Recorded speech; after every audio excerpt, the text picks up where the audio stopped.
across the state, giving its visitors a unique experience. Our resorts are located in some of the finest locations of the state. While at our properties, we ensure that you enjoy nature at its best. Not just that, you can also try your hands at some adventure sports too. We welcome you to take a peep into some of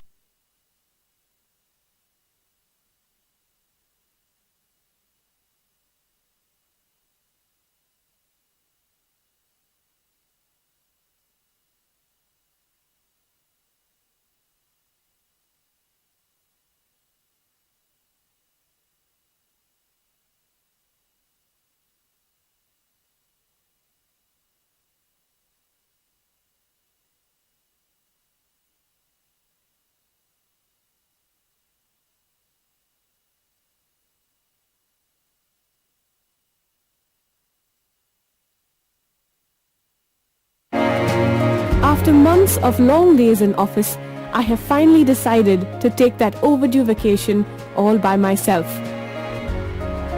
If you're wondering where I am, this is one of the most beautiful resorts in South India.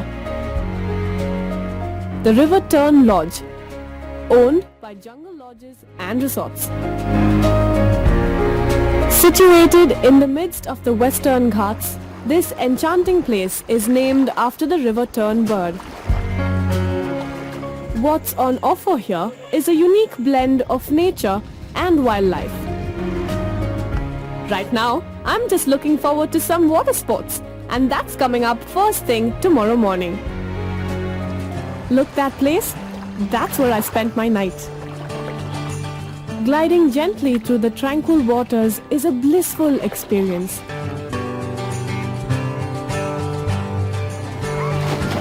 Boy, I'm bursting with energy. Within moments, the chaos of city life seems to be far behind me. I'd trade this life for that any day. At dinner, I found out that Jungle Lodges and Resorts has several other delightful destinations.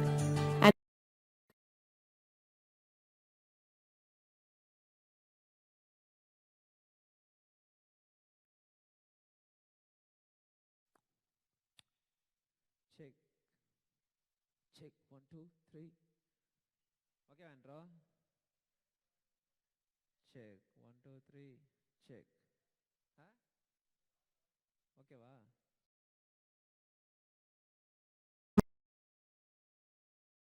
Kaveri, Galibore offers visitors complete solitude as well as a bit of fun.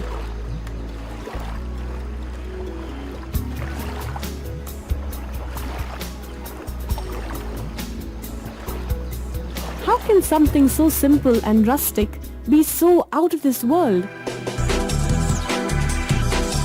I've had a great time on my trip so far. I met some like-minded people and we hit it off straight away. All it took was a bonfire and some mouth-watering barbecue, and we were already planning where to go next.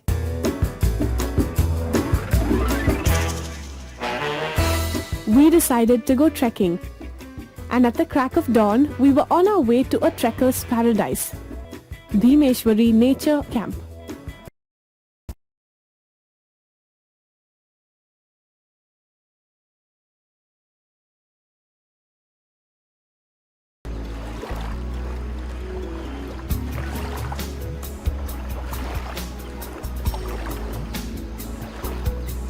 How can something so simple and rustic be so out of this world? I've had a great time on my trip so far.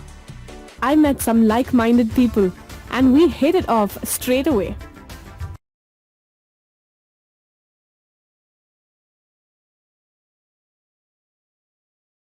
Transforms into another enchanting world, and the night sky turns into a stargazer's delight.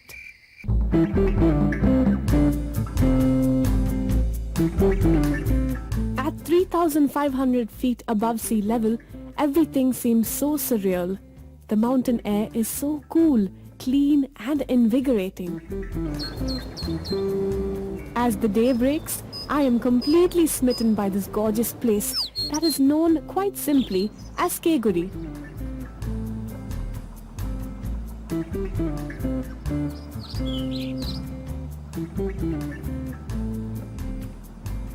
Walking under the canopy of gigantic trees, it felt really nice to explore the evergreen forest. I wonder how old these trees really are. Bumping along the rugged terrain and observing the flora and fauna in their natural habitat was quite an experience. The safari at Kabini is a nature lover's delight and offers a peek into the rich wildlife found in the lush green forest of BR Hills.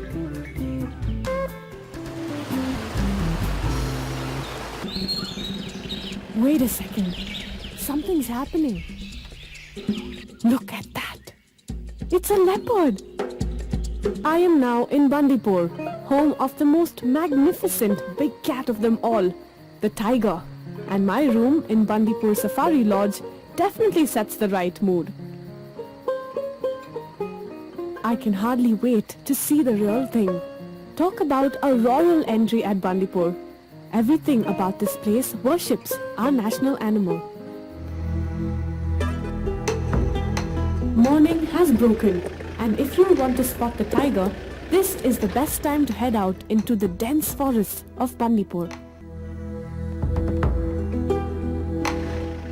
Our naturalist has just spotted some pug marks. This means His Majesty is somewhere close by.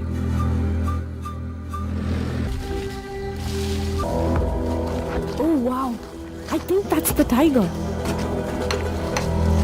Oh yeah, he's there. Check that out. There he is. Check 1 2 check. Check 1 and 2. Next stop, check 6 Bannerghatta. 1 2 1. Check. The safari here is famous for bringing visitors face to face with wild animals. Now that's a rare scene. You'll never get to see those two walking side by side otherwise. The king of the forest certainly looks like he's having a good time.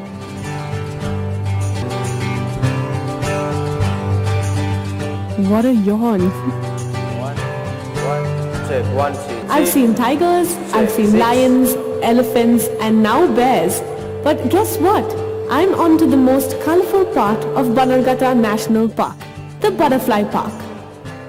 This 10,000 square feet conservatory is home to hundreds of species of butterflies of all shapes, colors and sizes. I am in my exquisite log hut. It's rustic yet very comfortable. These rooms make you feel one with nature. This is the life. Truly a nice concept by Jungle Lodges.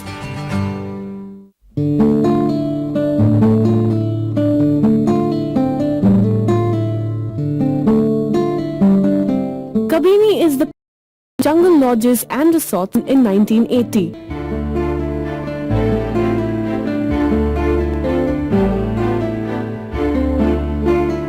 With a rich 200-year-old history behind it, Kabini is an award-winning ecotourism center.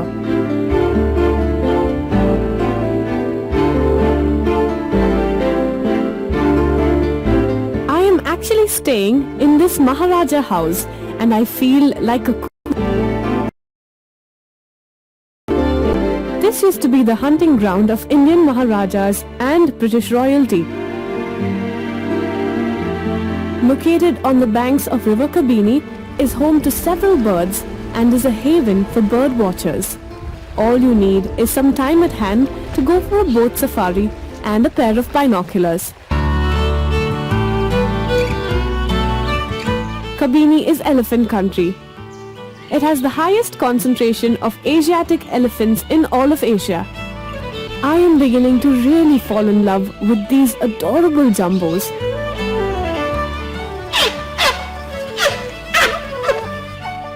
I just can't believe this.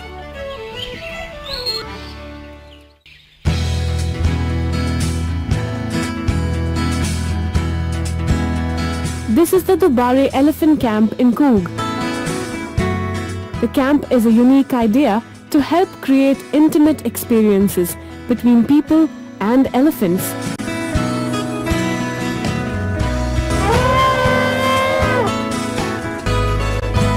The Dubare Elephant Camp offers everything you need for a great holiday. 1, 2. Amazing location and some wonderful food too. 1, 2. Oh, 1, 2. river rafting. Check, check. That looks like fun. 1, 2. 1, 1.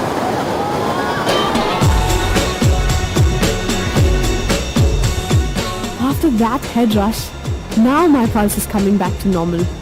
That was definitely a lot of hard work. I'm at India's second best spot for whitewater rafting, the Kali Adventure Camp in Dandeli. 1, 2. 2, 2, 2, 2.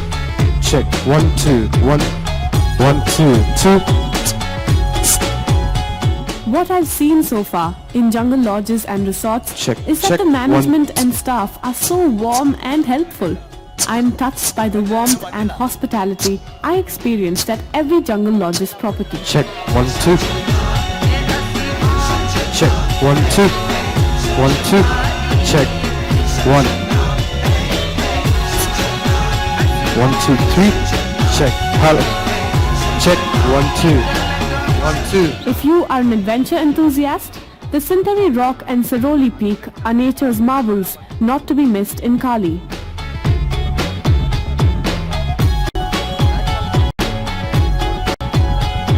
This wonderful break has truly been a life-changing experience for me. Check. 1, And you 2. know what?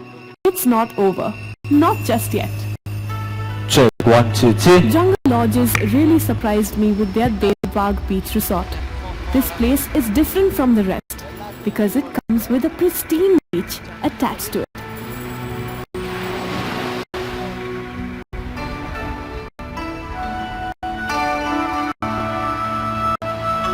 The beach weaved its magic almost immediately, and I made some new little friends.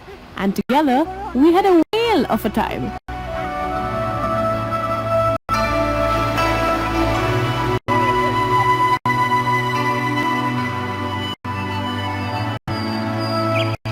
As the sun disappeared in the distance, we got together for a beachside barbecue dinner.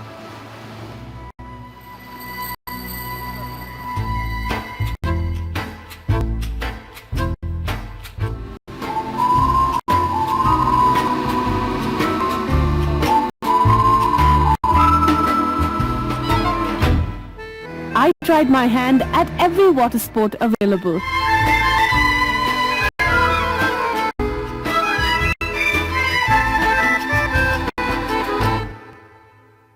This has truly been an enchanting holiday. I've seen sights I could have barely imagined, and I've had experiences that I will treasure forever. Set me free, get me going. Oh. Set me free, get me going. Oh. I know, feeling far off the zone and say I'm alive.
famous stone chariot.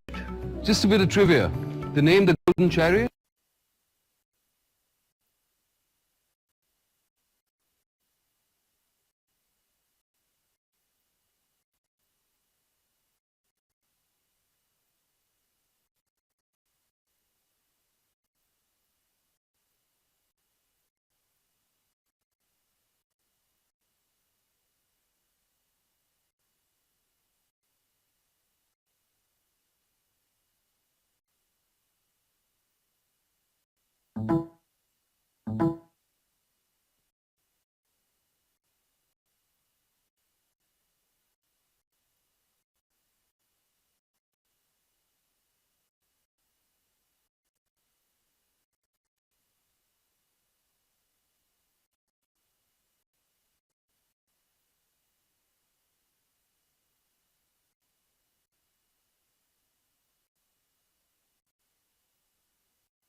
Good morning all.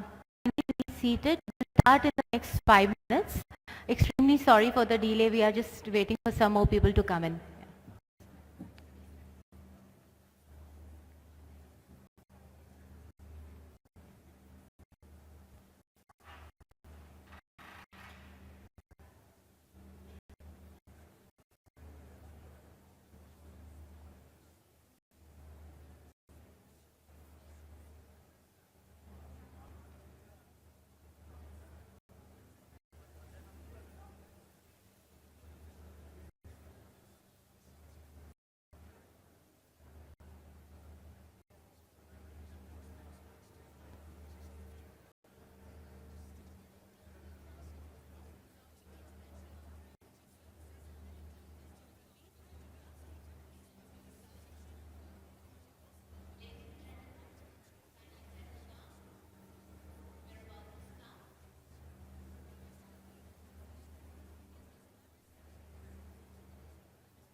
Ecotourism, one state, many worlds.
Good morning all. Please be seated. We're going to start now.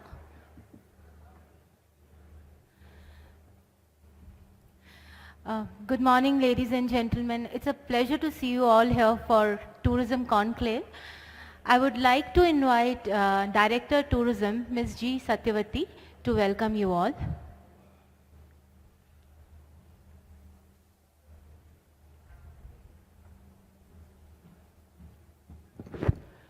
Ellarigu Namaskara. Good morning, ladies and gentlemen. It's my pleasure to welcome all of you on behalf of Invest Karnataka for this wonderful tourism conclave. I must tell you that in the last 2 years, many initiatives have been taken up by the department to make this sector really a very important sector for Karnataka tourism, for the state of Karnataka. In fact, we set up a tourism vision group under the chairmanship of Mr. Mohandas Pai, who have given their recommendations to make Karnataka as the most preferred second destination, or we can reach the first destination in the world. So on this occasion, we have a program which is scheduled. To begin with, we would be having a talk by Mr. Mohandas Pai, who is our chairman, Karnataka Tourism Vision Group. He would be talking on investment potential in Karnataka. So I take this opportunity to welcome you on behalf of Department of Tourism, sir. You can come to the stage. We have with us our, I don't know what to call him, a philosopher, guide and advisor, our additional Chief Secretary Tourism, without whom we would not be able to achieve so much. His vision and thought in guiding us has helped us achieve many milestones. To say a few words, I would say PATA recently concluded was a tremendous success because of his help and guidance and advice to all of us. He's a true team leader. He would be talking on potential tourism projects available for investment in Karnataka. Sir, it's my pleasure to welcome you, sir. We also have with us one of our most dynamic speakers today. I know Madam, when I was Joint Commissioner in the Department of Tourism, she was a former Secretary for Tourism in Government of India. During her tenure, Karnataka benefited a lot in getting many projects under the Central Financial Assistance. Madam, today the Central Financial Assistance scheme is no more. I've come out with new schemes. I would like to invite Ms. Rati Vinay Jha, who is not only our guiding spirit, she is also the chairperson of Heritage Cities Network. So, along with us, today we have our Principal Chief Conservator of Forest, Sri Mr. Vinay Luthra, who has been in this industry for a long time, and he's taken the jungle lodges and resorts to a new heights.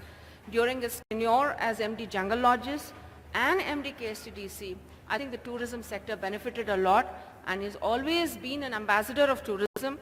So we are very happy to have you with us. I also welcome you to the stage, sir.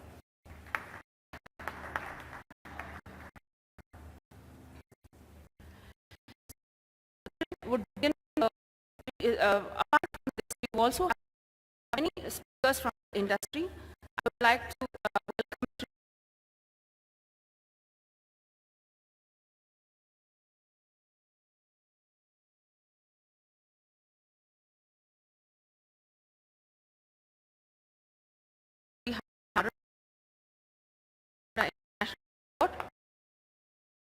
this, and he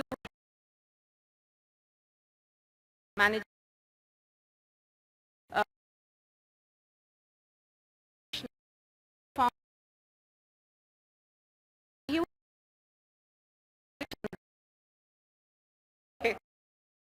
he talk tourism presentation some SMU. So have tourism principal followed by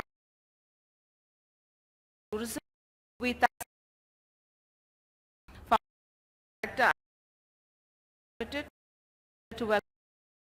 Also have a green and also giant woman who is instrumental in speakers to us. She is an editor of Travel Responsibility and Sustainability based in Delhi. So with these few words, we will begin the session. Now I would call upon our next speaker, Mr. Mohandas Pai, Chairman, Karnataka Tourism Vision Group, to say a few words.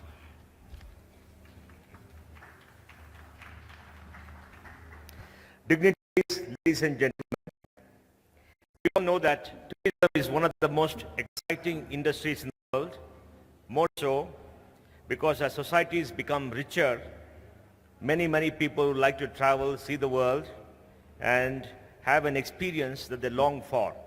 We've seen photographs of many exotic locations all around the world. We've seen photographs of monuments, and if you go on Google, you can have a live experience and a walkthrough using technology. Now, Karnataka is one of the most favorable places for tourism in the world because we have everything that the tourist requires. We have a beautiful coastline with beaches. We have a very throughout the year. We have tiger forest in this Ecotourism, and we on the mountains, 1,000 when 10, but okay. Plantation, heritage,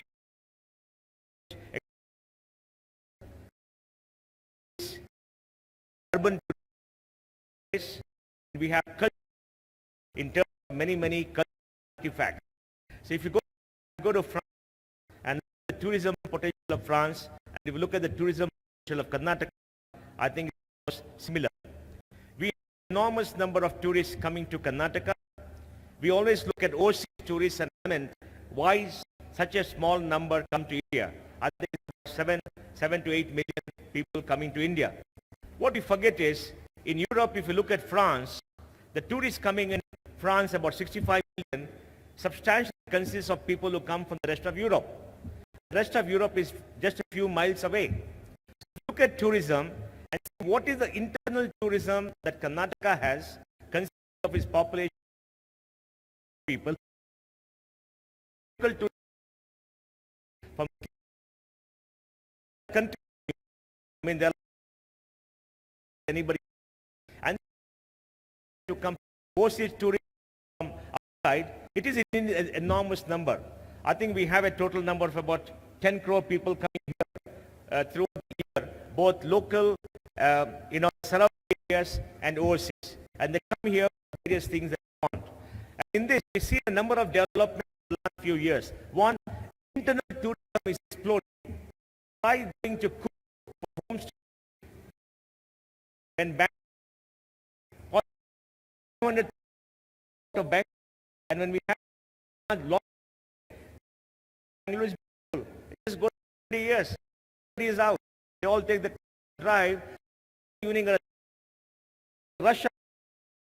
So you tourism.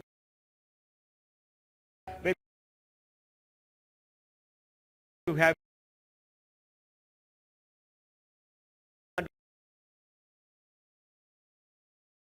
just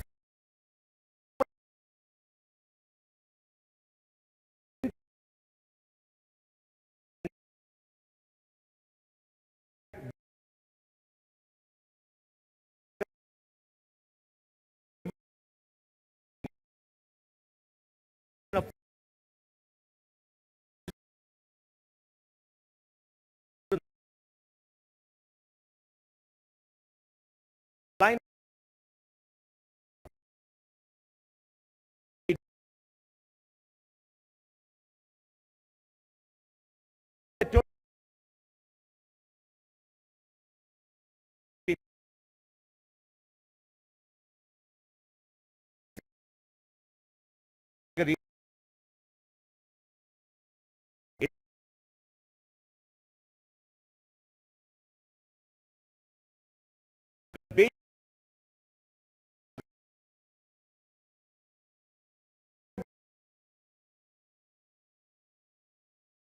And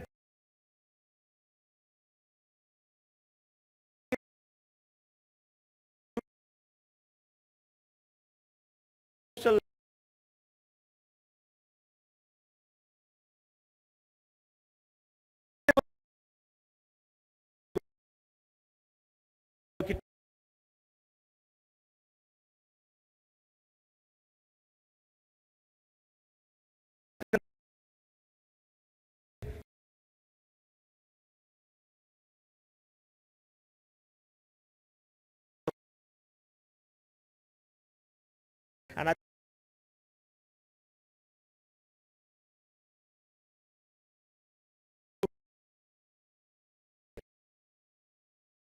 think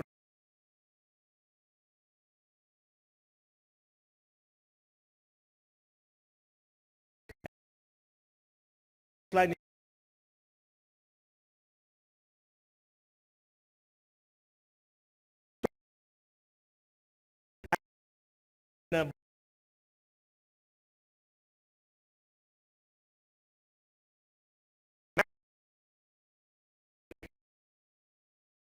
is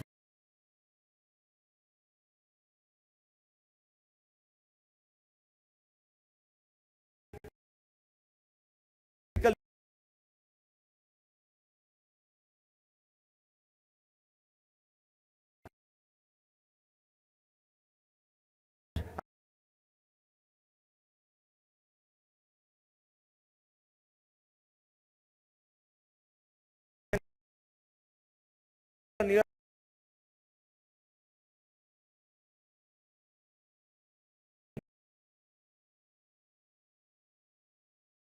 face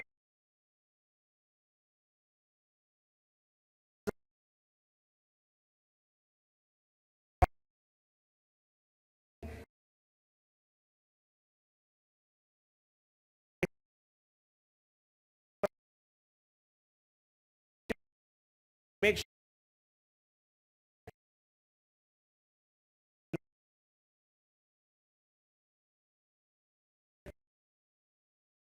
master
tourism market.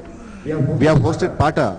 It was an international event, and for the first time it was hosted in Bangalore in South India, and it was marked as the grand success. In fact, the office bearers of PATA said that na bhuto na bhavishyate. With such an event they have never seen, and they would never see it in the future also. It was just hosted in Bangalore in South India, and it was marked as the grand success. In fact, the office bearers of PATA said that na bhuto na bhavishyate. That na bhuto na bhavishyate. With such an event, so they have never seen, and they would never see it in the future also. On the global map, it was just hosted in Bangalore in South India, and it was marked as the grand success. In fact, destinations the office bearers of PATA said that will not be able to attract the na bhuto na bhavishyate. Here also, an innovative scheme has been launched called under the CSR. Na bhuto na bhavishyate. With such an event, so they have never seen, they would never see it in the future also. On the global map, it was just hosted in Bangalore in South India, and it was marked as the grand success. Destinations have been adopted by corporates, and today once again we are offering a host of destinations which the corporates can come forward and adopt to maintain, manage.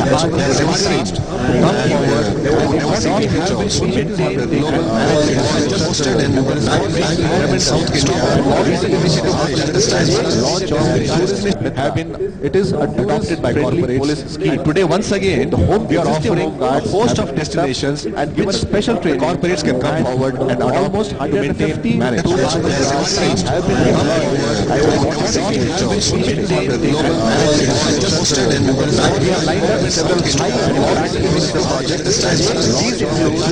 Have been chartered heli services by corporates.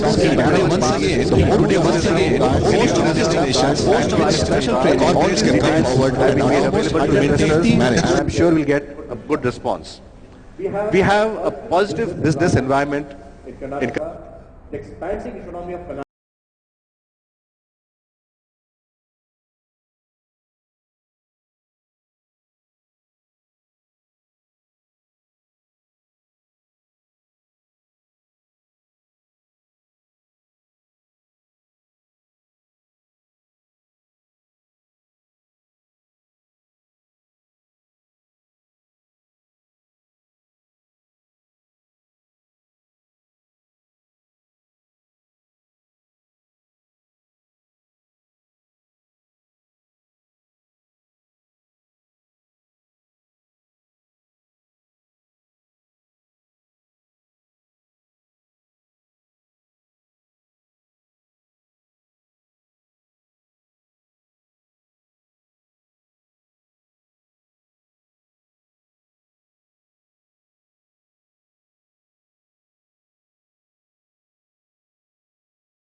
Vision the tourism department has, the potential it has, and Mr. Karola also might have, I've heard him saying something, but before that also, the initiatives which we have taken. Friends, I don't want to deliberate more because much has gone in, but tourism is the biggest industry in the world. I don't think any other industry is as big as tourism. And the potential is also very high. The job employment is also high, which is very important today. And this industry creates job for the local people, unskilled people. And it can generate large revenues to the state also. I had the opportunity to visit some small countries like Cambodia, Uncle was there, Thailand, Singapore, Dubai, Malaysia, some small countries in Europe. The way the tourism has grown, the countries survive, their economies survive on tourism. Goa is a good example, where the tourism and the mining industry, the government is surviving for their economic activities. So huge is the potential. Today, if I'm not wrong, the contribution by tourism to the growth of GDP in India is not more than 6%. India is one country where there is rich potential for tourism. And Karnataka is one state where I always say, except the snow, which I can create artificial also, there is all type of tourism here. Be it heritage, be it eco, adventure, beach tourism. You just name wildlife, wellness. So there's vast scope for tourism. And I'm happy many projects for investment in tourism are coming. I think yesterday, Karoji, Parsu, they were yesterday also. I think Satyavati, how many projects we cleared? They were yesterday. 5 projects I cleared. Another 5, 6 were there. I said, get information, we will clear. So, I think the investors have also realized the potential of tourism. We have brought a unique policy. There were 18 products. Recently I took it to cabinet and got it amended also. You told them about that? Recently, 4 or 5 days back I got it amended. When I came to know that golf tourism was not encouraged, then MICE tourism, all that is included.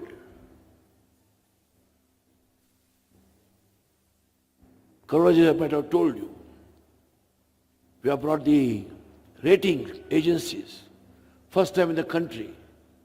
So any tourist coming to Karnataka should know the rating of a restaurant or a homestay.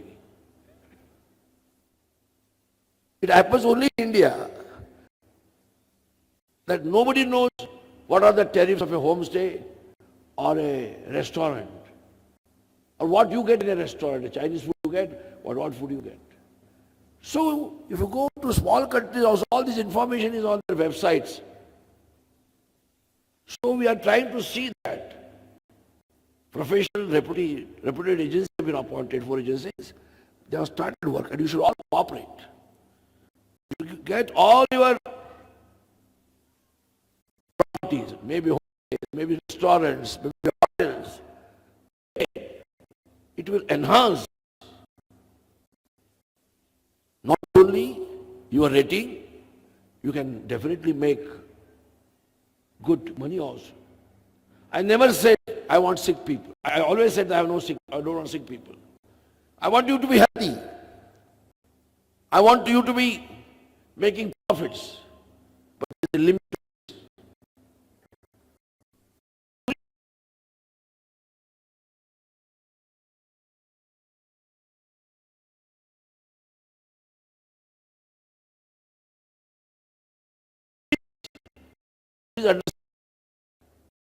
Have we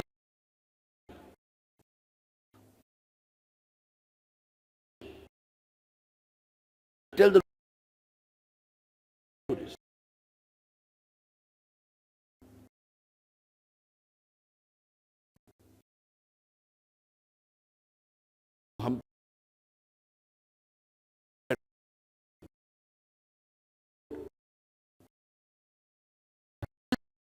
of the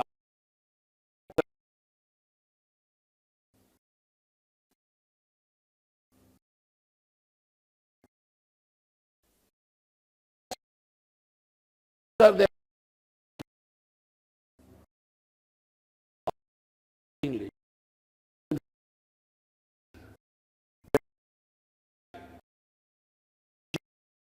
In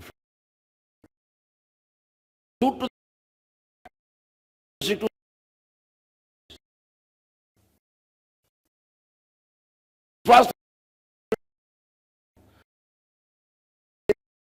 policy of suppose we land.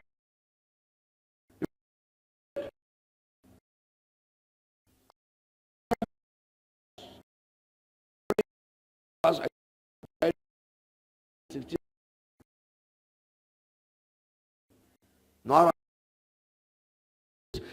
literacy.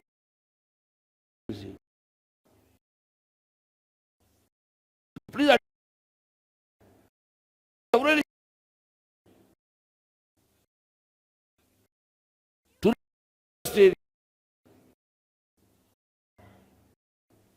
giving sufficient budgetary support. We are trying to see that the last mile connectivity is created. We are, Satyavati, how much we have spent? More than 250 crores? Last 2 years. Last 2 years, never in the history, may not be any other state in the country can do it. 250 crores we have spent on last mile connectivity for the tourist spots. So infrastructure corporation form, guides are getting training. Just know, Mr. Karula said about the tourist mitra. The concerns in the country are security, mores of a woman, cleanliness. So all this we are addressing. Tourist mitras have been already posted to different destinations. How many? 175? 175? 175. I've told them to train another 250. It is under process. So every tourist destination will have a tourist mitra, a tourist friend, with minimum powers of a constable to protect the tourists, to protect tourist destinations. And they will receive that with a smile. We have asked the department to also depute officers, police officers, that has been done or not? Inspector. So it has to happen fast. So police officers will be also deputed. With regard to cleanliness, if you go to the beach, 320 kilometers beach we have. We have identified 22 beaches. 22 beaches. Coastal security, we are developing them. Roads, drains, lights, security, this, everything is being developed in 22 beaches. We have invested more than 50 crores there. Another proposal we have to go to the Government of India for about 100 crores for coastal circuit. I think we have still to follow. 60th will be cleared. We have given a proposal to Government of India on ecotourism. So you find several initiatives have been taken by the government in the last 1.5 years to boost tourism. It is up to you friends to take advantage. We have requested Government of India to relax the CRZ regulations. On this I met the Prime Minister also, the tourism several times, the Forest Minister, and principal regulation. Coastal Thailand away from something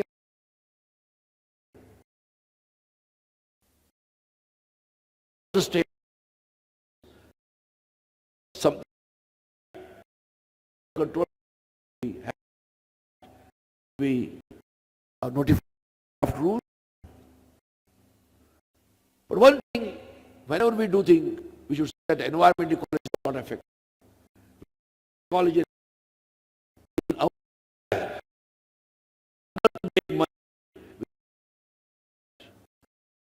not just we should it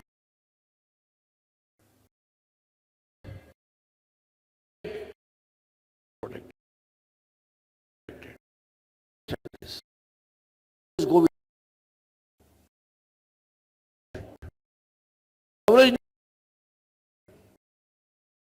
this and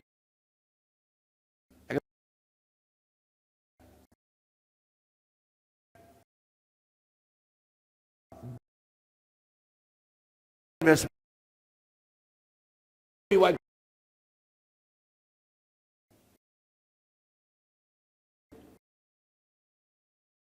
Go to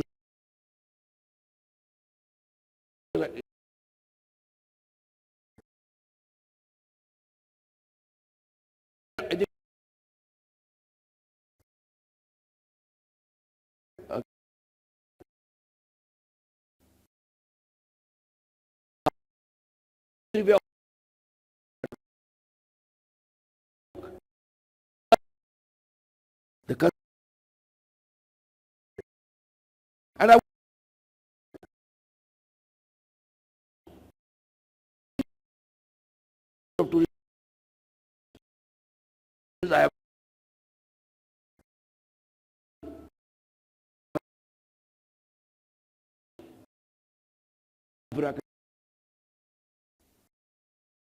by to advance.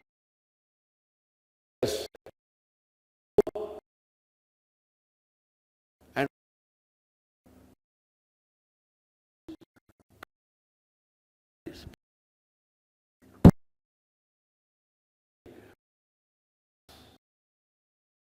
today wants to go with everybody wants to go with family. So it should be affordable also.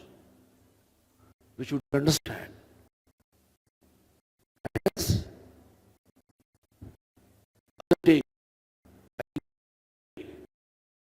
In the number understand all are saying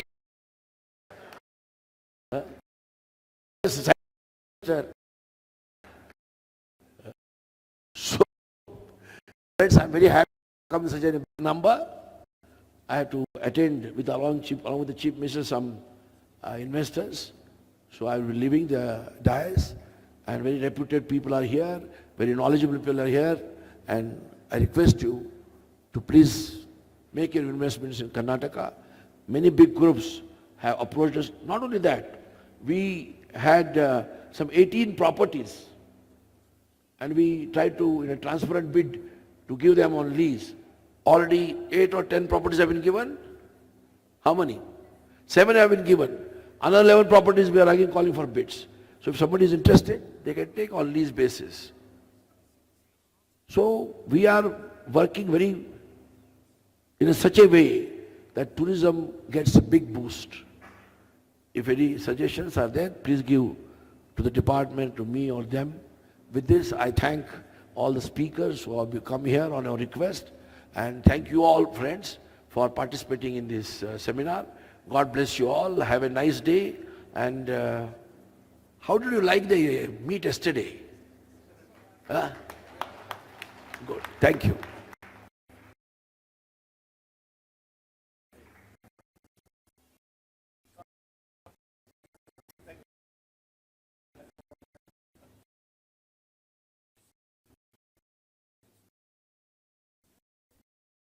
Sir?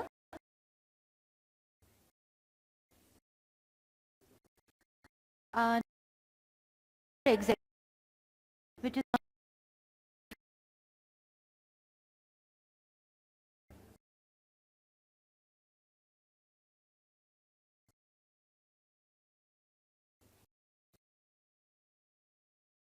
there tourism vision, who will be moderating this session. May I invite? I think.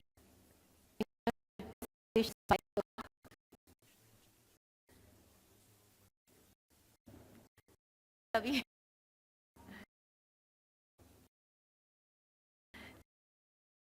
Chandra. Katie.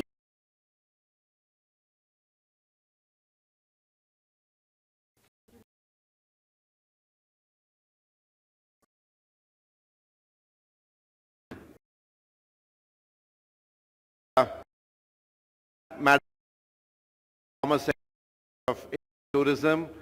I'd like to invite to the dais Hari Marar, President Operations, Kempegoda International Airport. Hari. Hari Nair, MD holidayIQ.com, and Girish Nair, co-founder Travel Spends. It's, I think, appropriate. We seem to have 3 Malayalis in the panel, and given that that's God's own country, let's see what we learn from them. Please. Come.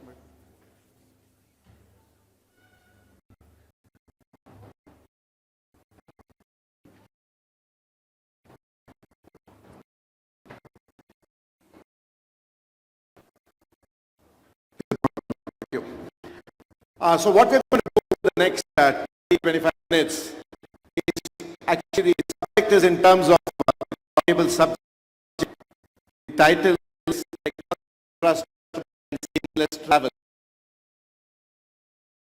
That group that we of notion prime asset, the primary asset is the destination and the destination experience. What happens when you get to the destination? You have a whole is in the life. There's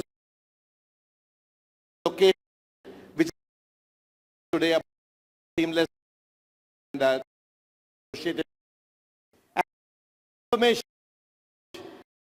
of that like stay like that. Now I just want to mention something before we get with the panel.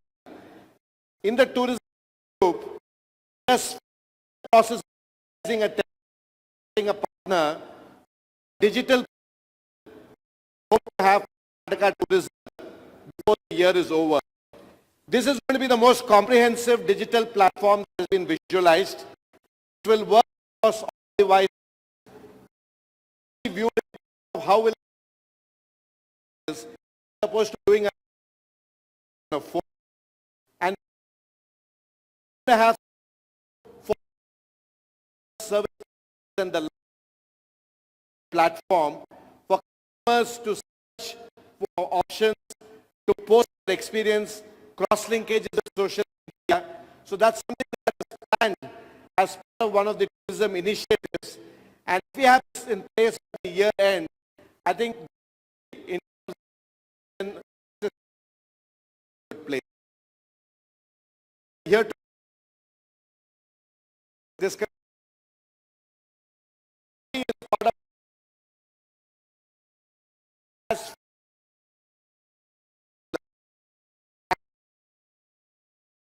anyway,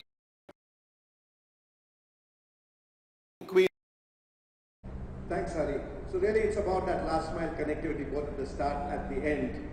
You know, if the customer is at the heart of everything we plan, government would actually be the most important planet floating around the customer.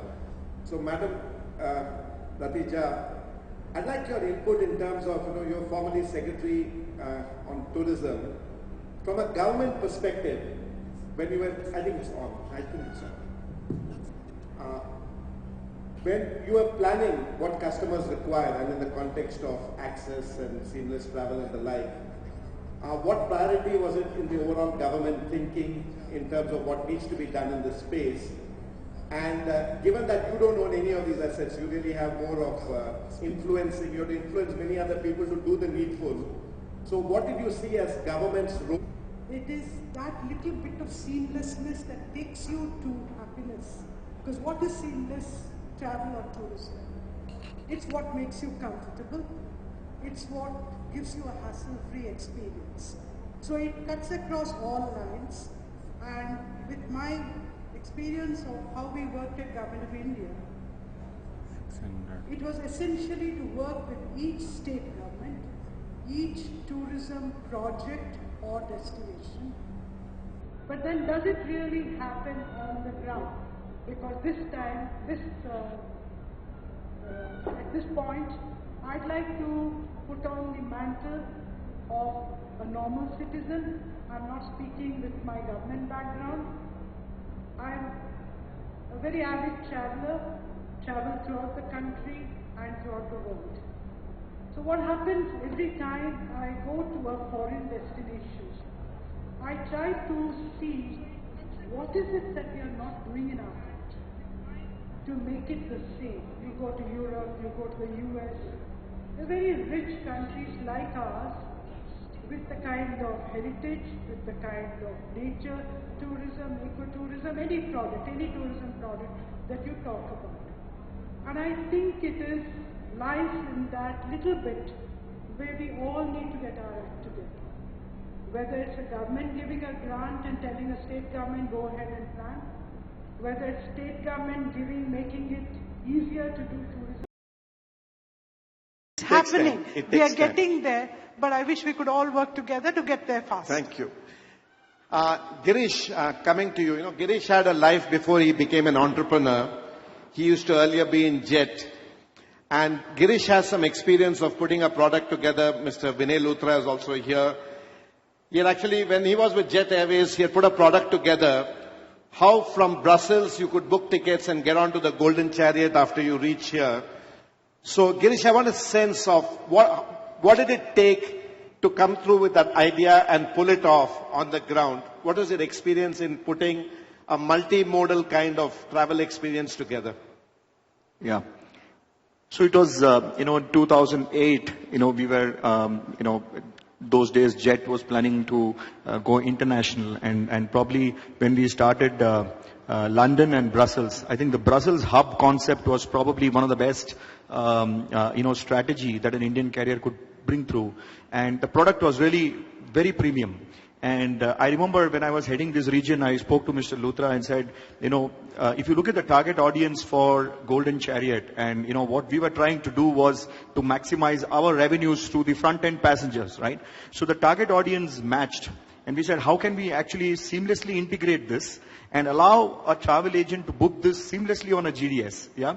So we partnered with tourism department, and Mr. Luthra was leading this initiative. And then we actually went to Brussels, we went to various target destinations, and we seamlessly integrated this product. So did the idea emanate from government or from the private sector? So it was a collaborative thought, because the idea was I wanted to connect Bangalore to Brussels, because it was Bombay, Delhi and Chennai which was connected to Brussels. So during that time, I remember I speaking to Infosys, Mr. Murthy, and all those stakeholders who can actually make this route viable. I think tourism was one of the most critical part there, and I think that's the time we had a collaborative brainstorming session saying that how can we actually seamlessly integrate, because the target audience was same and the problem definition was also same. We wanted high-end premium travelers to take the occupancy of Golden Chariot up, and we wanted to fill up our front-end traffic. Yeah. Right. So it was a great, match. And how did it work? What are the results like? So I think the results initially, of course, as Madam said, all these initiatives take time. Yeah. And I remember 6 months time I was posted in South Africa. But those days, I think the numbers were good. I think we used to get a good occupancy, which was connecting seamlessly to Golden Chariot. Okay. And I think overall the thought was very well accepted. Thanks.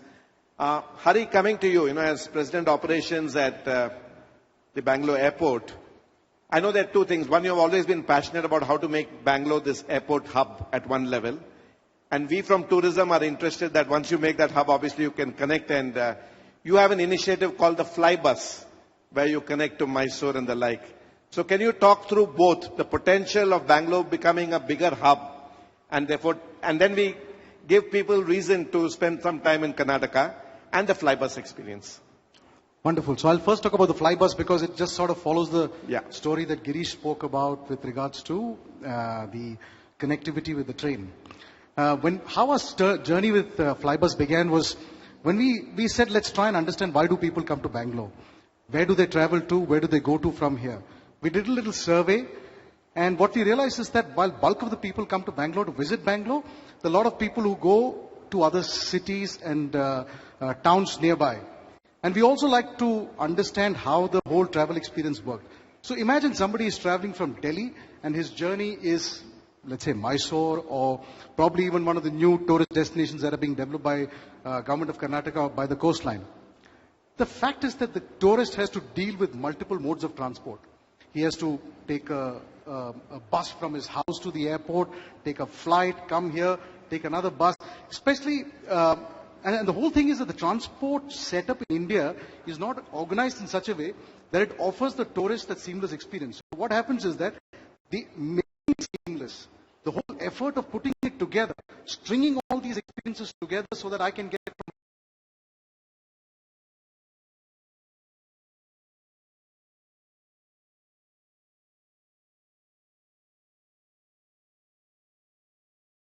my point, the whole burden is put on the tourist.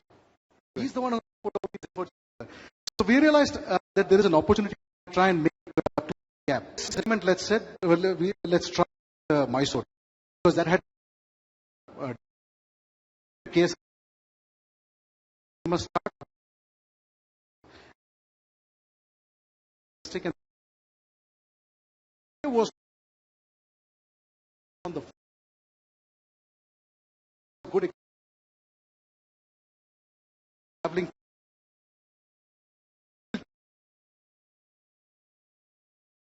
Here's two. See,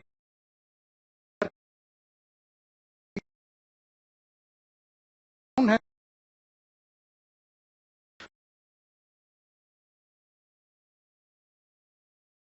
with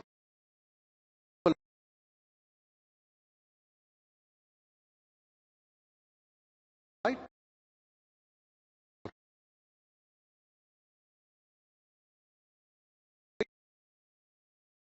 Work on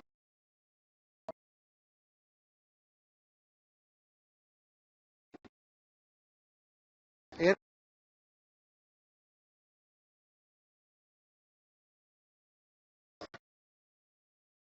work.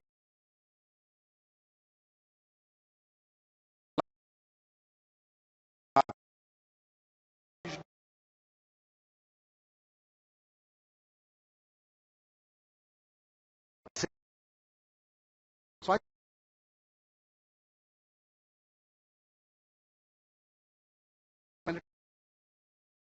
put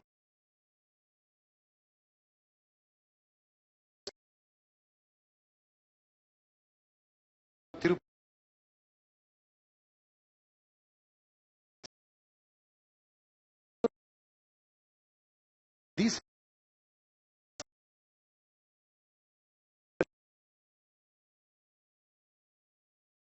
then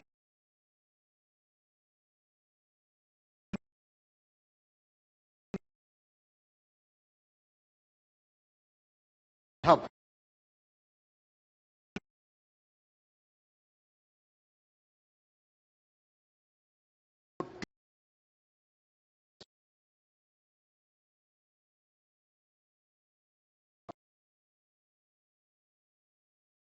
If you go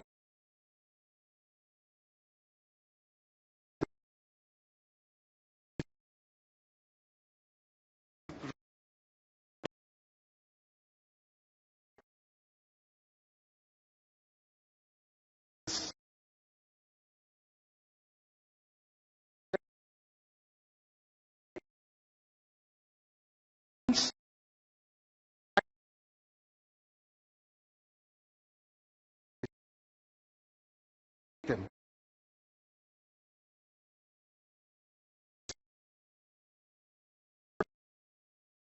folks,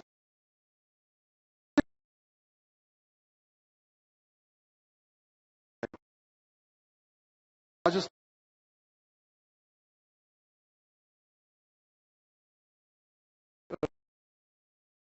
but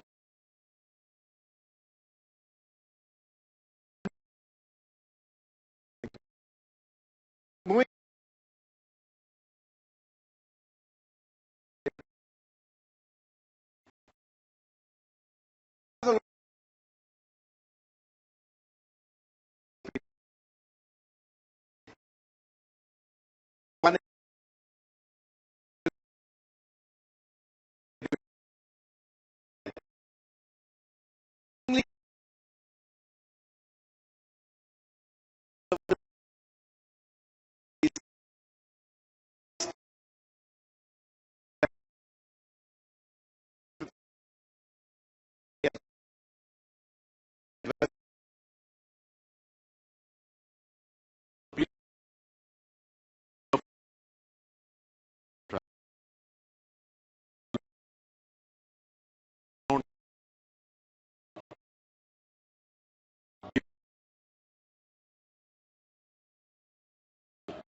travel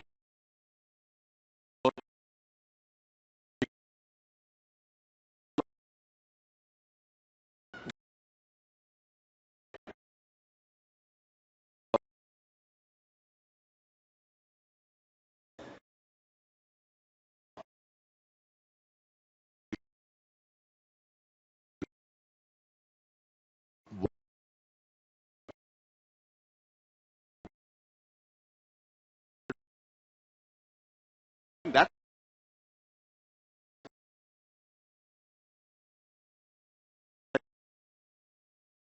people think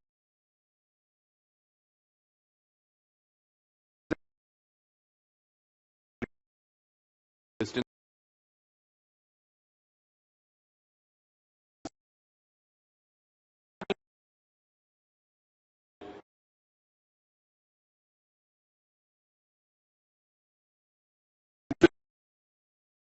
hot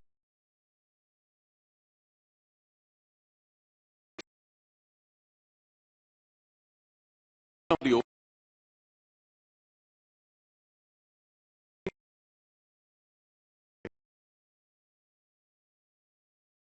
This whole process in India and abroad wide. If you go to Singapore, Malaysia, or even California Adventures, in package we had to must purchase the ticket for the show.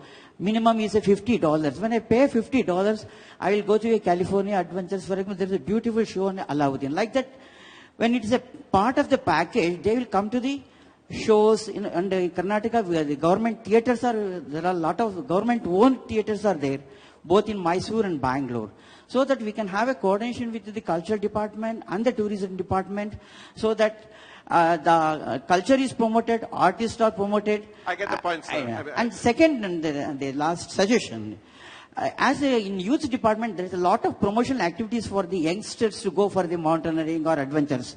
And there is no such thing in the tourism department to promote. They can have the coordination with the education department, what an incentive, whether they provide the KSRT bus or some concession from the KSRTC to go for the travel points, so that the motivation to the students can be developed in the tourism industry and a wide study of the both history and the culture in the younger age itself. Thank you. I think it's a great suggestion. And also your point about integrate the cultural experience and what happens at the destination that you get to as part of the overall thing is an interesting point. Anyone else? Yeah, Mohan, just give it to him, please. Yeah. Good morning to all. So 1 minute. Mohan, just after him and good the morning last to two all. questions. Yeah. Myself, Girish Mattannavar, proprietor in the Cradle of Nature, Nisargada Madilalli. That is my venture. Sir, in my experience, what I feel, in a tourist destiny, especially where foreign visitors are coming, in Gokarna, in Kudle Beach, I have a property. Regularly, when a police people visit a cottage, it is really discouraging to a foreign visitor. For a liquor, they visit a police people. So I request you, all the authorities, the concerned authorities, to amend Karnataka Excise Act. It is very much essential. We'll take it to them. Thank you. Anything on seamless travel, because that's really the focus of this group. Yes. One more thing, in my long experience, women abusement is a very common factor. In open park places, women abusement. In Gol Gumbaz I have seen, open park I have seen, even in the restaurants also I have seen. So that even that security guard and nobody bothers about, because the hotel owner will be caring about their own customers. In such incidents, family repeated that visitor will avoid. I understand. So we need to build the security. Kindly take care of such things. Thank you so much. Mohan, last question. Yeah, hello. My name is Mohan Kumar. I was with the Taj Group. Now I'm with the Ozone Group, and I'm actually here as an investor. Obviously, there's a lot of compliments for whatever evolution we've gone through, but it's just about the tip of the iceberg. It's quite interesting that he came out with consumer feedback. I think that's universal. Today, it's all about customer is the king and customer's feedback is sacrosanct. What I want to ask you is, the question number one is, we have done research. I heard that. But what are we doing with that research? How are we actually translating that insights into executable experience? Where is the accountability? Who will be accountable? Because there are a lot of stakeholders here. You have the infrastructure, but the government, you have the private sector. So it's not just only about research, it's also about the delivery. So actually I'd like Hari and Madam both of you to respond. Hari, you have a lot of data. What do you do with it? From a government point of view, is voice of the customer a nice slogan to say, or is it something on which action gets taken on? I think if you could respond to that. Thank Hari. Yes, so Holiday IQ is a business which has a certain objective and it generates traffic and it makes money. And it does all of that by leveraging the insights that we get from travelers. One of the outcomes of that business that we do is that we have an amazing amounts of data and insight about what goes on in tourism. We are more than happy to share this information and insight with policymakers and governments, and we've actually tried our best to get it across in multiple ways, and we've given it in the form of reports and so on and so forth. And I think our own experience of that information is that I think governments are slowly starting to get around to the notion of using that information in strategy, product formation and things like that. My own experience has not been that it has been used very widely anywhere, but the information is available from our perspective, and if anybody needs that information, we're more than happy to sort of package it and give it to them. Yeah, I think feedback from customers is exceptionally important. This does get collated and does influence government policy from time to time.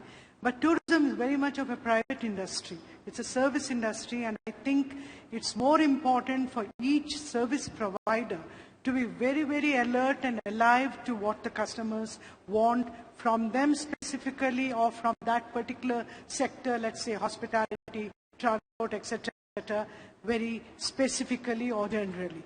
But having said this, I think one of the points that we look at in this country again is visitor management. Visitor management has a number of things under it that we really need to pay attention to. It's a question of availability of tickets, advance booking of tickets, which many other countries have. A monument, we don't have it yet, or whether it's a question of the different visitor management specifications. Content is very important today. We are dealing with very discerning customers. And I think as a country, we're very obsessed with the foreign traveler. I think it's high time we pay attention to our Indian traveler. Because the Indian traveler is today a valued traveler and a very discerning traveler. I'm sorry we're out of time. No, I'm sorry. Maybe you can ask in the next round table because we're out of time. I'd like to thank my fellow panelists and thank the audience for listening. And we move on to the next panel. Thank you.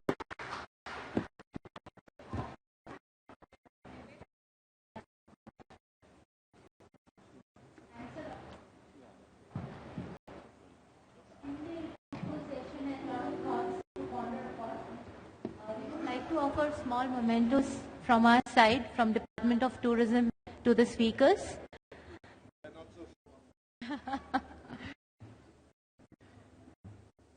Can you just put up the next presentation, please?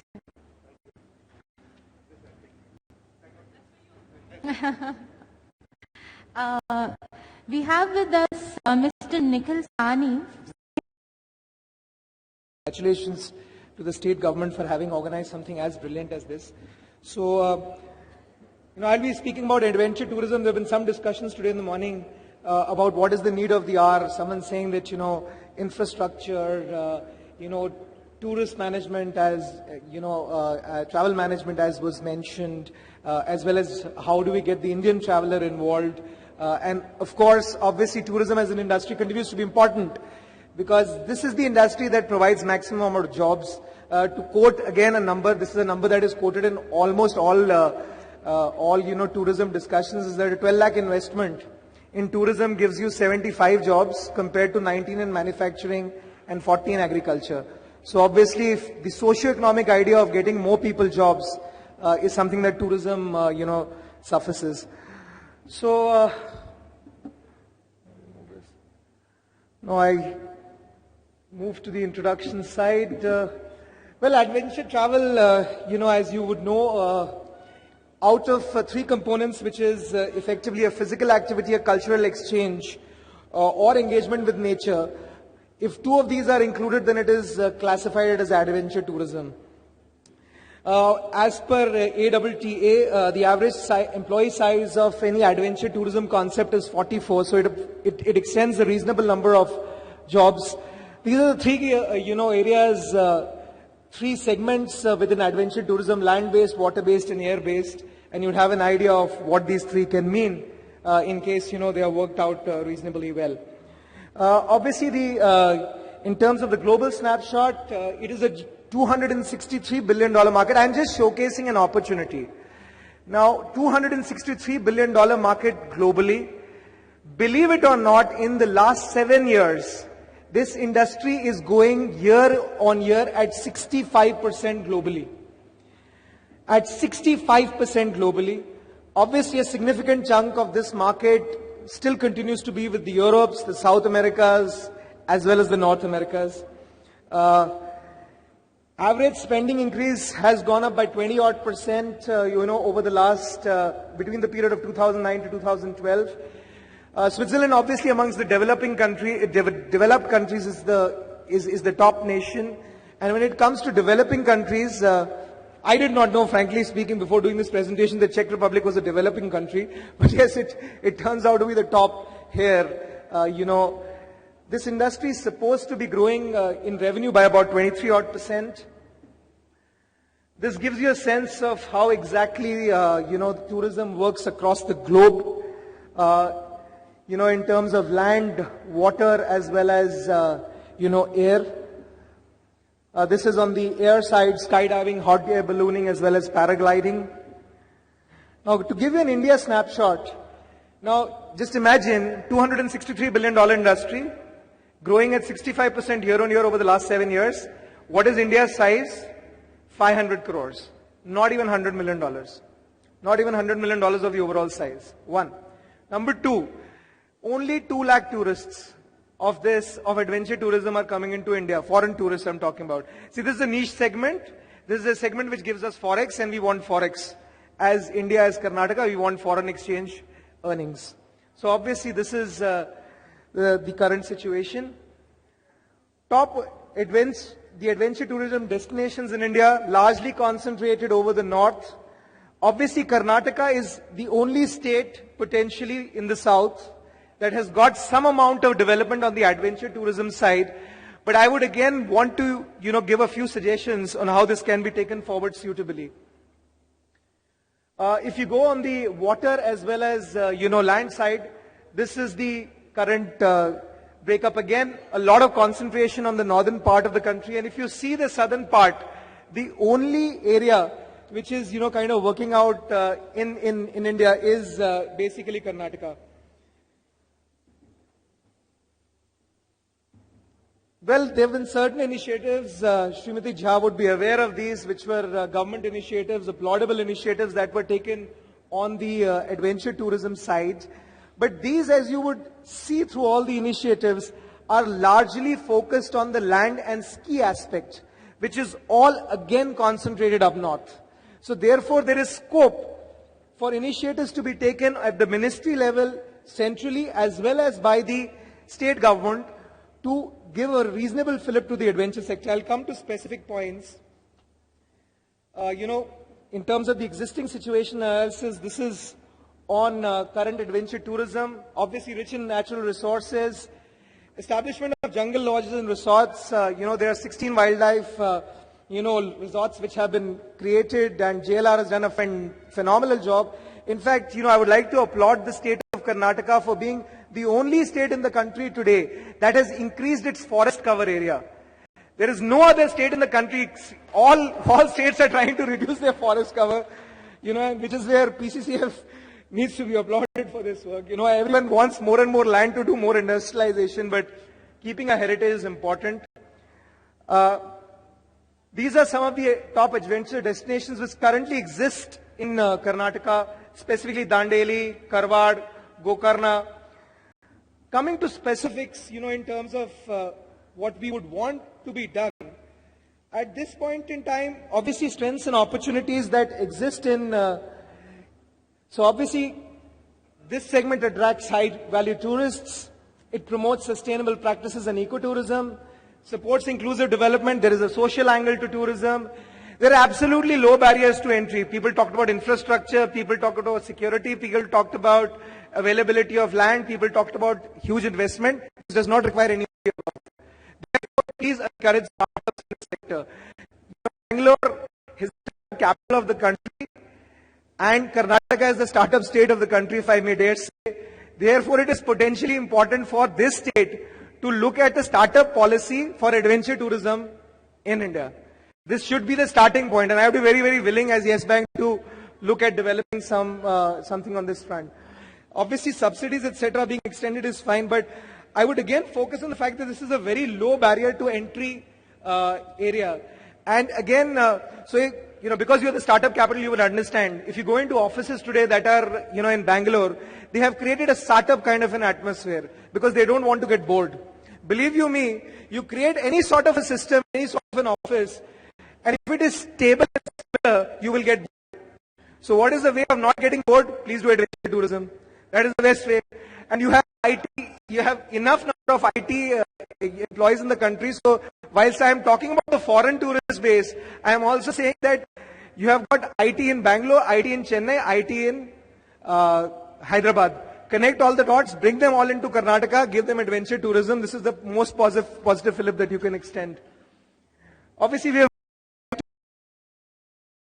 organizations that as part of an HR initiative, they should, start promoting startups. Reassuring safety, we have already spoken. Infrastructure development, again, has been spoken. Vocational education and skill building, because this will require, more and more amount of skill building, development of guides, which was again talked about. And finally, add culture, cuisine, and craft to this. There is the Udupi cuisine, there is the Mysuru cuisine, and add more craft to all of this to make it a wholesome affair so that people who are coming into the state have a complete experience.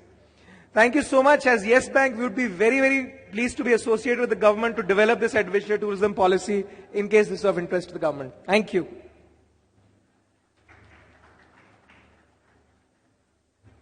Thanks a lot, Mr. Sani. I would like to invite Mr. Vinay Luthra, IFS Principal Chief Conservator of Forest and Chief Wildlife Warden, to share his thoughts on opportunities in ecotourism.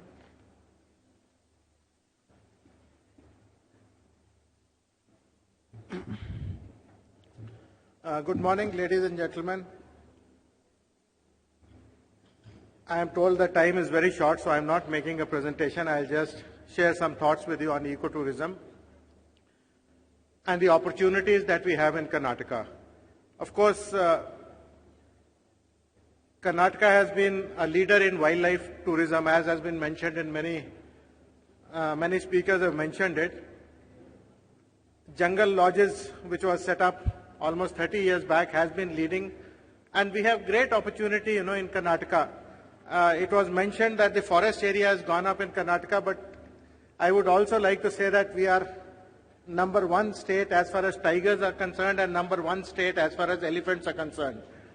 Biodiversity wise also, we are one of the few states which has the Western Ghats, which is a hot spot of biodiversity. Almost 45% of the entire Western Ghats is in Karnataka. So opportunities are immense. The basic challenge for us is not to allow this ecotourism to degenerate into mass tourism. Because ecotourism is a word which is used by almost everybody who has got a resort next to the forest. It is a major challenge for the government to see that it does not degenerate into mass tourism, and that is where Karnataka has been extremely successful through jungle lodges, where we have kept the carrying capacities very tight, where we do not allow many resorts to come up. However, what I would say is that we have almost 35 wildlife sanctuaries and national parks in Karnataka, around which there are huge opportunities to have ecotourism resorts. But unfortunately, everyone wants to come and set up a resort near Kabini, Nagarhole, Bandipur, and nobody wants to go to the other 32, 33 sanctuaries that we have. Recently, as per the mandate of the Supreme Court, we have declared eco-sensitive zones around each sanctuary and national park, and in these eco-sensitive zones, except Nagarhole and Bandipur, where ecotourism has been declared as a prohibited activity because we have enough resorts which have come up, all other areas it is a regulated activity where we just put in certain regulations through the board about the kind of structures that you can build, about the number of rooms you can have, etc., the green practices. Otherwise, we are promoting ecotourism throughout. Other than wildlife tourism, because wildlife tourism is something in which we have been leaders, we are also trying to go out, and there are huge opportunities in trekking. As our Honorable Minister was saying, recently we have launched what we call as eco trails in Karnataka. Because we want people to enjoy the biodiversity. If you are going in a jeep, you can only see a few mammals, but we want people to enjoy the beautiful flora and fauna, the reptiles, the birds, the butterflies that we have. To do this, this eco trails has been launched, and we have a very ambitious plan of having a great Western Ghats trail, which will be over more than 500 kilometers from northern part of Karnataka to southern part of Karnataka. It's a huge thing, but as a first leg of it, we are launching what we call as the Great Canara Trail in one district where there is 80% land as forest cover, the Uttar Kannada district. We are launching the Great Canara Trail. There will be 17-day trek that one can do, 17 days continuously, or you can do for 1 day, 2 days. You can pick up any leg of that. This is something which is already launched in 3 to 4 places, which will be extended in the next 1 year to 17 places. We have done a lot of capacity building. We have trained a number of nature guides. We have trained a number of naturalists. Almost 300 people are ready who will be interpreting nature for people. This will be totally a guided thing. We are developing camps. We have already developed certain basic camps where people can stay and do these kind of trekking. So there's a huge opportunity which is coming up. This is on the lines of the Appalachian trails that we have in United States. The first thing that we are doing, and I would like to request all the investors to come and invest in these parts of Western Ghats where eco trails are being established. Another idea that we have launched in Karnataka from the forest department side is called the forest conservancies. This is a very unique idea that we have come up with recently. The idea being that the entire forest area of Karnataka has got fragmented because of a lot of revenue lands which have been granted away for coffee, tea plantations, etc. in the Western Ghats over the last many years. Recently, a lot of these people who are living on the edges of the forest and are facing a lot of problems, not only because of man-animal conflict, but also problems such as labor. Their children who are educated want to live in urban areas. They want to give away their plantations and lands, and they are approaching us to acquire their coffee plantations and tea gardens or paddy fields, From the forest department, we have launched an idea saying that we are going to restore the traditional corridors of elephants and tigers. And in the process of this restoration, we are willing for people, for NGOs, for anybody to buy away these coffee plantations, tea plantations, which are in the corridors and adjacent to the forest. We are willing to break the fences between the private lands and the sanctuaries and allow the animals to move freely into these private lands where they can use tourism as a base to earn money rather than the traditional coffee plantations or tea plantations that they had, which they are finding it difficult to maintain. This is an idea which is very much prevalent all over the world. If you go to Masai Mara in Kenya, the size of Masai Mara Park is 1,400 square kilometers, whereas they have conservancies which are almost equal to 1,500 kilometers. They have doubled the park by this opportunity of private communities and people coming in. This is also being done in Europe. They call it rewilding Europe, where a lot of people who have got private lands and are not able to maintain them are bringing it back into wilderness through a project called Rewilding Europe. In Australia, it's been done in Africa network from where we want investors to come in and convert these coffee plantations back into wilderness, where legally the Wildlife Protection Act permits developing community reserves. It will be declared as a community reserve owned by private individuals. Wildlife will be permitted to move in these with certain conditions. So that is another opportunity which we are bringing out with the forest and the tourism department together. I think these are two initiatives that I would like to highlight here, and I would like to thank the tourism department for giving this opportunity. Thank you.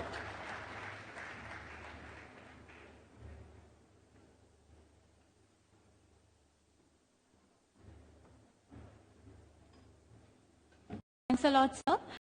We would like to have our second executive roundtable now, which is on sustainable development of tourism. For this particular roundtable, we have three experts. Mr. Mandeep Singh Soin, who is founder and managing director of IBEX Expeditions Private Limited. May I have you, sir, please, on the dais? Mr. Jayan HR, the founder of the Green Path from Bangalore. And then Ms. Jayanti Raghavan, who is the editor for Travel Responsibility and Sustainability, and she's come down from Delhi.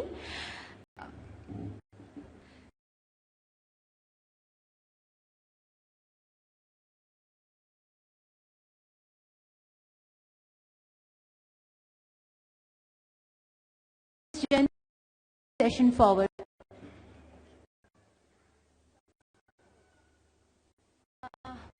Also, we will be signing up our session. Please stay back for the same.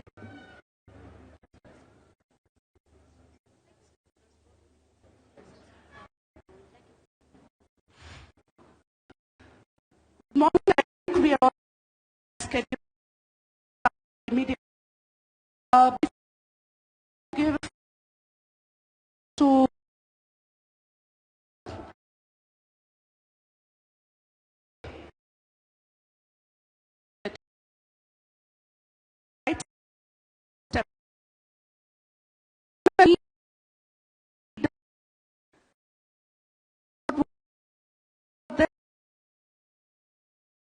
Basically, I come from the background of adventure and ecotourism.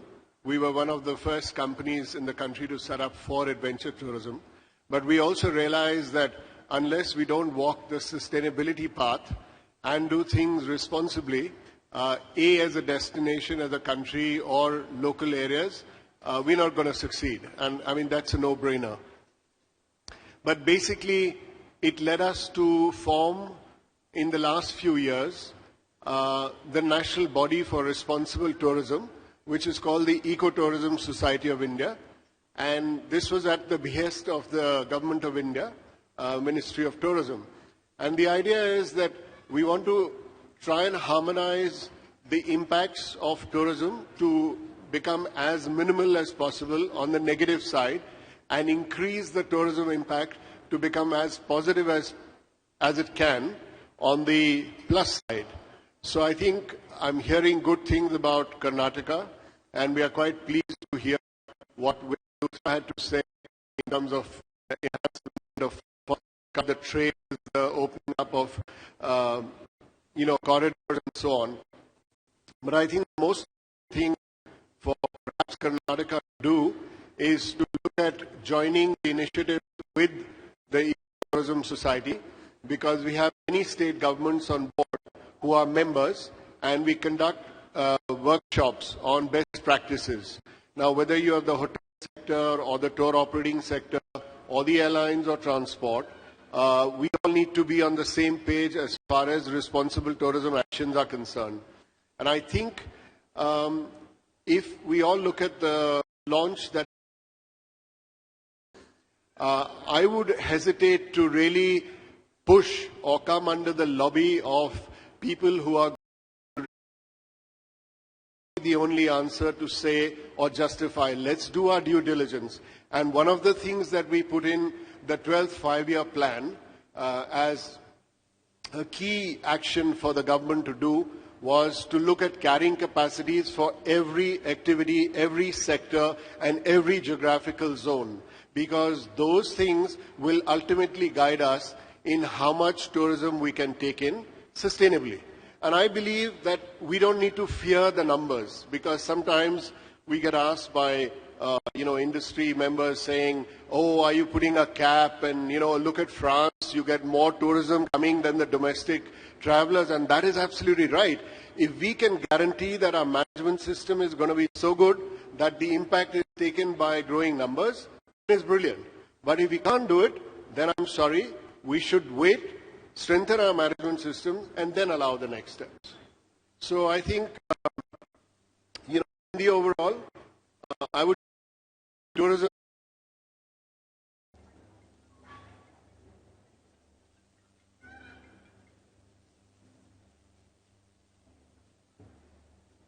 Yeah, next slide.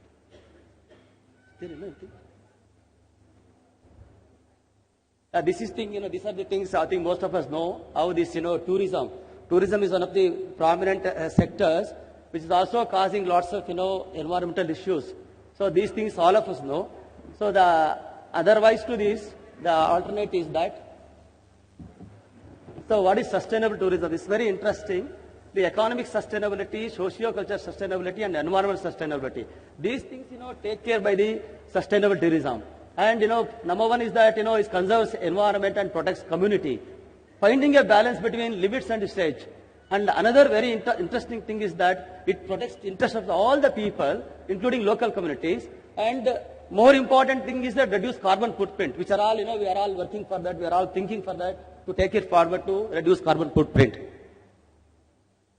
The way forward for sustainable tourism. See, we got rural tourism. I think India is rich. India is actually living in rural areas. So that we can promote lots of things. And now the people, my experience is that people, urban people and other people from odd biodiversities in the world. Next to Amazon, our Western Ghat is very, very pristine place. So we can start. There is a community called Alaki. They've got different culture. So these things kind of conservation tourism, definitely, lots of people are involved in this. I quote an example in Auroville. There is a community called Sadhana Forest. The tourists come and they are building the forest. So like that, we can take up so many issues, start working on conservation. Next, cultural tourism. Rich culture is there for Karnataka. We can do all those things. Next. Yeah, this is another interesting thing, volunteerism. Lots of volunteers coming all over the world now. There are so many WOOF organization, Workway Info, and they are doing lots of activities to promote, not only so many other activities, culture and other things, but promote, saving ecology and other things in our villages, next to our farm. This is next slide. So this one example I want to cite. This is a French lady who is coming every 7 years to our farm, working there. She learned about millet. She took Raji to France and grown there. Now she started a movement in France, Terra Millet movement. This one example shows, how responsible tourism, sustainable tourism can take forward so many things. Yeah, this is, thank you very much for seeing this. Thank you, Mr. Jairam. Mr. Jairam wants to call himself a farmer and a very passionate environmentalist, activist for social responsibility. I would like to, in fact, I wanted to ask 5 questions, but I will just ask one question because I'm getting threatening messages to wind up in the next 2.5 minutes. Unfortunately, this topic we should have a longer period, maybe next time. Yeah, sure. My only question is that this is Invest Karnataka. So my question is to you two gentlemen. And the government is inviting investors to create more rooms, to create more jobs, for the hotels to open. What exactly can the government plan in terms of investment for community-based tourism, sustainable tourism? This is one question. The second one is also related tables, etc., which is all listed out in the Sustainable Tourism Criteria of India guidelines, then obviously you will have a problem. So I think if you do it intelligently, it's going to be win-win. Yeah, I believe in, promoting local tourism through communities. This is very, very important answer for not, creating more rooms. For example, in Coorg, what happened now? Lots of homestays. Of course, there are small issues, but you can set it right. But, this empowering people to take care of tourists, and show their our culture, our food, our living way of living. That definitely helps a lot. And also, it gives a great, credibility for this, tourism sector. And this whole emission is going to stop by this star hotel culture. I quote you one example. Was this thing, database they have done. If you stay 1 week in a related to this topic. No questions, so I close this session. Thank you very much for your time. There's one question. Okay, we are really running very late because the other sector people are waiting outside. I request this person to be very short. Ma'am, I just would like to say one word before you ask your question. Is Mr. Jairam and Mr. Soin, both are best case practice. Please do after this session or after the next session. They're going to be here for some time. It's a golden opportunity. We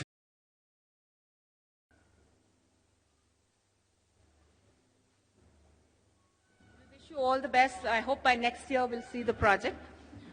We also have with us investor Mr. Shamaraju, who is putting up a resort in Hampi with 100 crore project, and he has also shown keen interest in doing river cruise at Kabini with an estimated cost of 20 crores. So we've just signed this. We are handing over to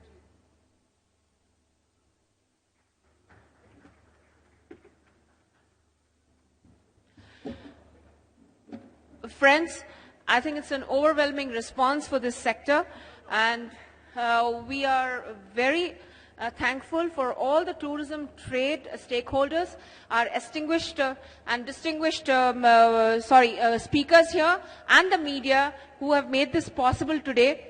Thank you. Interested to continue with the session or make way for the other delegates to be part of this. We need to vacate the hall. Yeah.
Can I please request the people standing in the paths to clear way for people who are coming inside?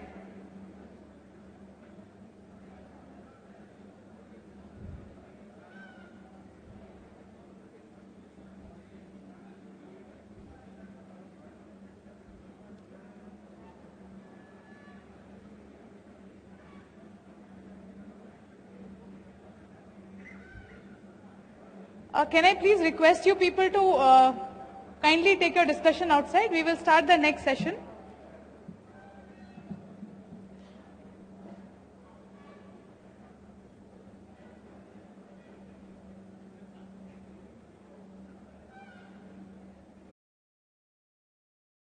We take this opportunity to start the session on promoting startup culture in manufacturing and other sectors. I request our Principal Secretary, Manjula Madam, to kindly give opening remarks and introduction to the new startup policy.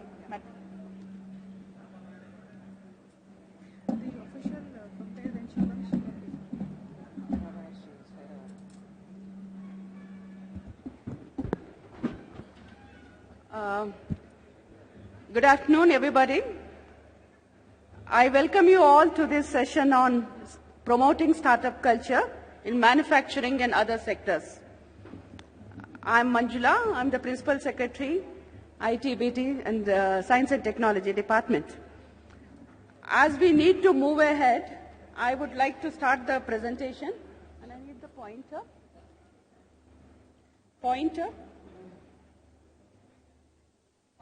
Today, we all know that Bangalore is the startup hub. With over 4,000 startups, there is a vibrant ecosystem already established here in our city.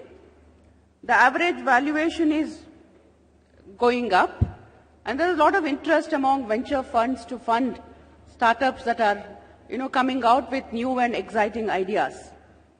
Recently, Compass had a report which kind of ranked Bangalore as the second fastest growing startup ecosystem. Before, I would like to kind of tell you about the initiatives that the state already had put in place to ensure this ecosystem. The three cornerstones of this was incubation, innovation, and of course funding. In terms of innovation, the state government has, through Vision Group on Science and Technology, has been assisting and funding engineering colleges as well as many other postgraduate colleges to focus on. Now coming to incubation, we have the startup warehouse, phase 1, phase 2, and we also have an association with IAMAI where we are setting up the Center for Excellence in Apps and of course our own Bio Innovation Center. Funding, Karnataka is known for providing early stage funding to many budding industries and companies. From a very long time, we had KITVEN 1, KITVEN 2, and now we have a semiconductor venture fund, and of course followed by a bio venture fund. If you look at this pictorial representation shows the incubator and incubation spaces that have been created with assistance or by the state government. The Bangalore Bio Innovation Center is a state-of-the-art infrastructure that has come up in Bangalore Helix Park in Electronic City. We all know about the GOK NASCOM warehouse. And then we have also set up one other incubator in partnership with 91 Springboard, which is on a PPP basis. This is the IAMAI mobile incubator, which is functional now. And then, of course, there is a GOK NASCOM collaborative venture, the IoT, Center for Excellence for IoT. Bangalore is the first Center for Excellence which has been set up now, and it would be functional soon. And in addition, we have also assisted Agriculture University in Dharwad to set up a agri incubator, and Veterinary University to set up an incubator for commercial sciences, and implementation facility which is set up for biotech startups, and it's already about I think around 20 startups have already been selected to occupy this space. It has the wet labs and the necessary infrastructure that is required for the BT startups. Unlike, in the case of IT startups, it's plug and play, but BT startups require good laboratory facilities, and these are available here. So coming to the startup policy, our vision is to create this world-class startup ecosystem, not just in Bangalore, but also in the tier 2 cities, leveraging on the climate of innovation that already exists in Bangalore. The goals are to promote at least 20,000 technology-based startups, mobilize funds for startups by leveraging the fund of funds which we are setting up, and social innovation, to encourage social innovation and ensure in the policy period of 5 years, at least we have 25 good solutions that are actually developed by startups which can be implemented in the state. So I would go one by one through the strategies that we have. The first one is, of course, entrepreneurship in education. Startups have to start somewhere, and where they start, they would start probably from the educational institutions. So we need to create this climate of innovation in our educational institutions. And the New Age Incubation Network is what we have implemented in about 9 engineering colleges, and we have seen wonderful results, 2 student patents and almost 20 prototypes, all from the engineering college students. And what we are decided now is to replicate it in all professional and postgraduate colleges, where we would be funding to the institution to set up an incubator, and also would be funding up to 10 student projects per incubator and provide them the necessary other support system. The second strategy is to foster strong partnership between R&D institutions and industry. We all know and we take pride in the fact that Bangalore has many R&D institutions of repute, but R&D should not stay on the shelf, and it has to be commercialized. And to facilitate that, we are going to assist technology business incubators in institutions of repute, and these would be set up as either companies or societies, and these would be assisted by the state government from 3 to 5 years. Generally average 3 years, but if some of them do well, up to 5 years. And basic idea is to ensure R&D gets commercialized, and it's available for the startup who wants to take a proof of concept and make it into a product and market it. This facility would provide such an opportunity. The next initiative is to provide early stage funding. Many startups, when we interacted with them, talked about funding not being available to convert an idea into proof of concept. Funding may be available later on when the proof of concept is well established, but the initial stage where they require some fund for certification or even working product testing, etc., that is where we intend to borrow the concept from the big fund of BIRAC. BIRAC has an ignition fund, and we are extending the same thing for startups in all sectors. And I would like to mention to you that this startup policy is not limited to IT or BT. It is all the manufacturing sectors are also covered in addition to IT and BT. So any startup which has a technology-based product or service and which wants to use the existing technology to expand the reach of a product or service will qualify for assistance under our startup policy. So in the idea to POC funding, it would be call for applications, and we would be selecting startups through the partner incubators, which also would be selected through a selection process, and the early stage funding would the incubation centers could also be set up in association with industry bodies. There could be with NASCOM, or we have already set up these incubators, but it could be TIE or it could be any other industry body with whose association we could set up these incubators. So the incubator is not just going to provide the necessary services to the startup. All our concessions and incentives, which we, as per the policy, which we have to give to the startups, we will actually channelize them through the incubator. So because it would become very, very difficult for government to directly give an incentive or concession without the process being followed. So it would be through the incubators. And of course, I spoke about channelizing innovation for social impact. The idea is to throw 5 challenges every year and select, these could be in health or education or rural development or urban development or agriculture or whatever, and then select these 5 solutions for 5 challenges, best solutions, and give them initial funding as well as follow-on funding to implement a pilot.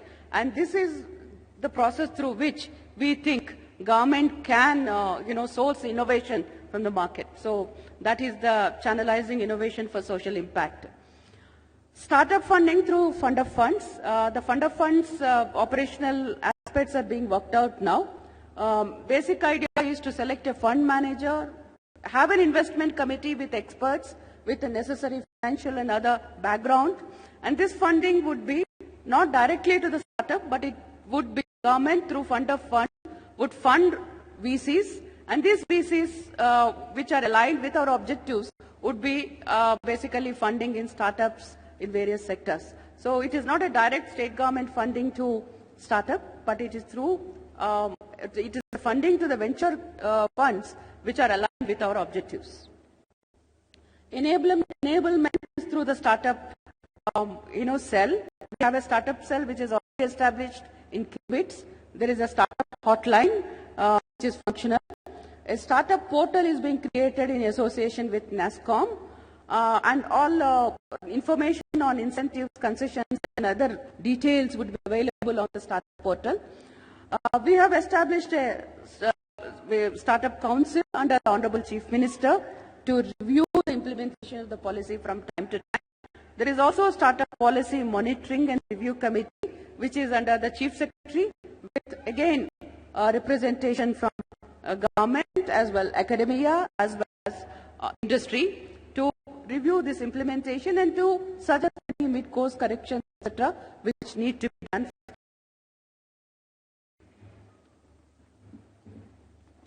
Professor.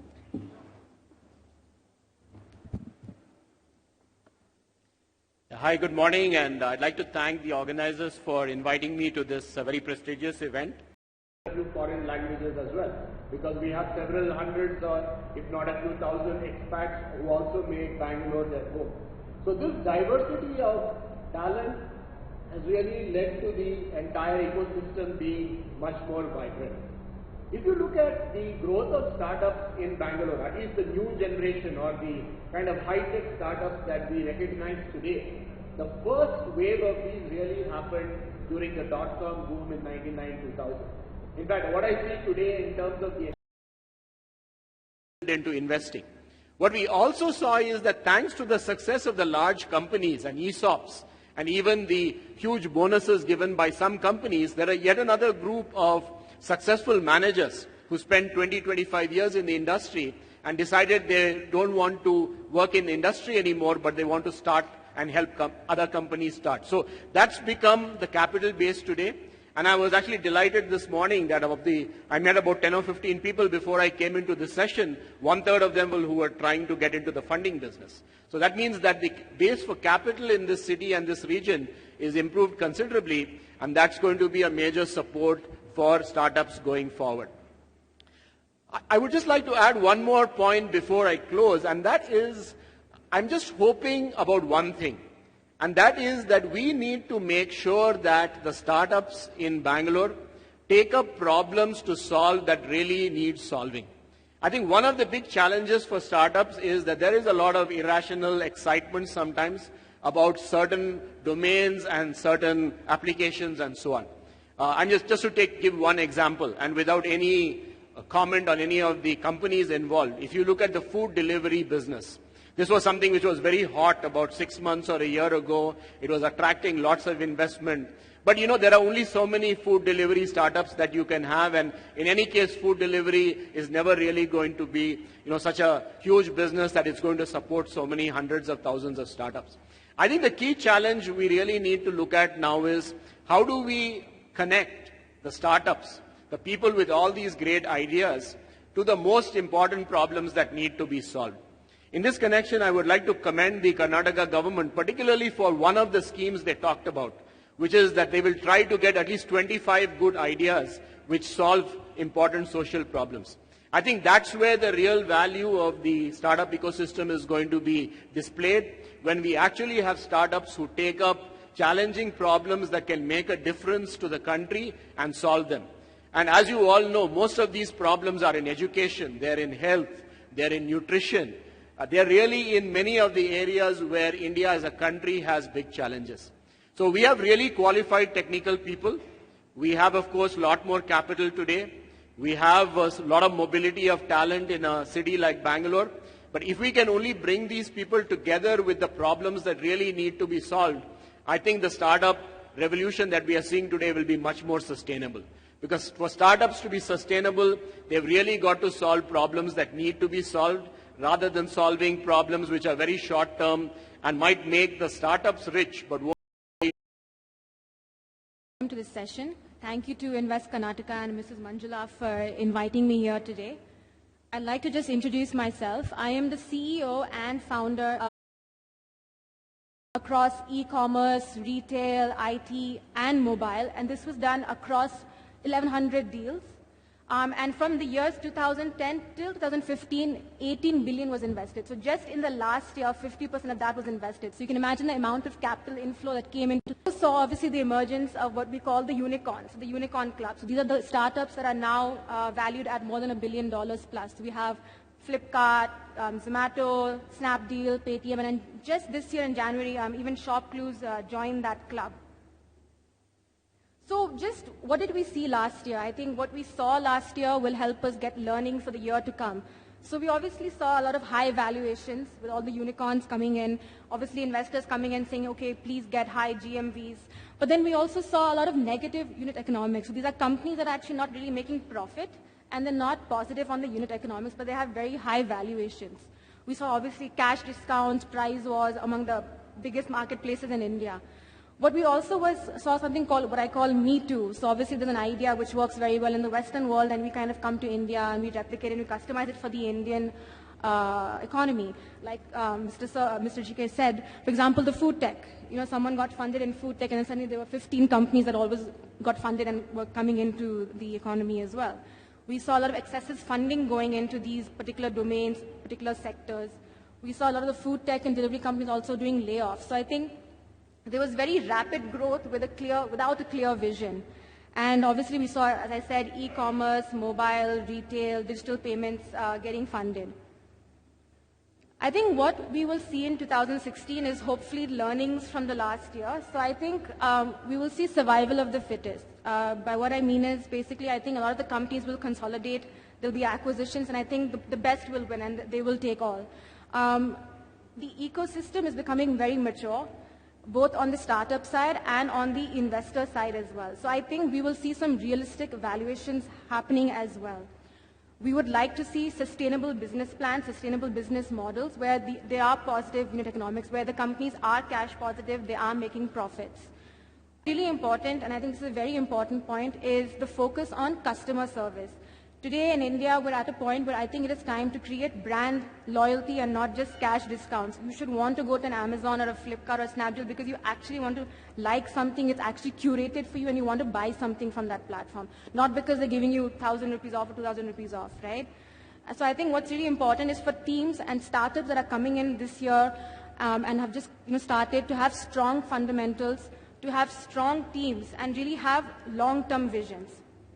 And as Sir said as well, really solve actual problems, right? We need to really understand the market and really solve a problem. And that's when you can really scale up and make a real big impact.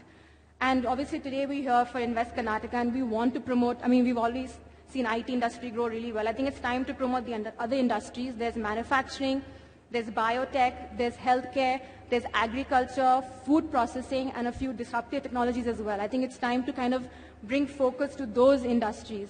I think because you and me sitting in Bangalore do not represent India. The real India is in those tier 2, tier 3 cities, in those towns and villages that we need to connect.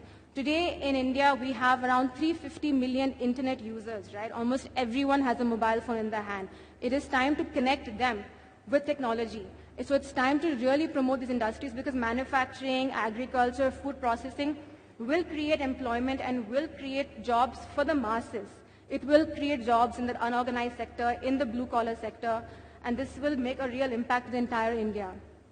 And obviously, 2 weeks ago, it was the Startup India policy was launched, and just, Karnataka has also launched the Startup India policy. So I think it's really important that these policies are launched and that we leverage them. We ask questions and we actually make sure that they are implemented and they make an impact. And it's really important that we measure this impact as well.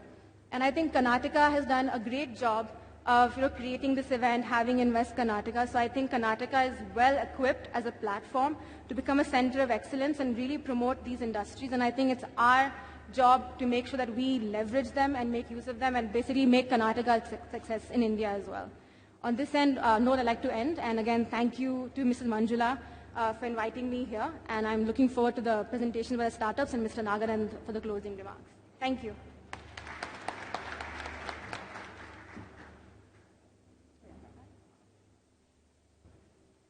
Thank you so much, Ankita. And before we move on to the next segment, I'm told there are mementos to be handed over to the keynote speakers.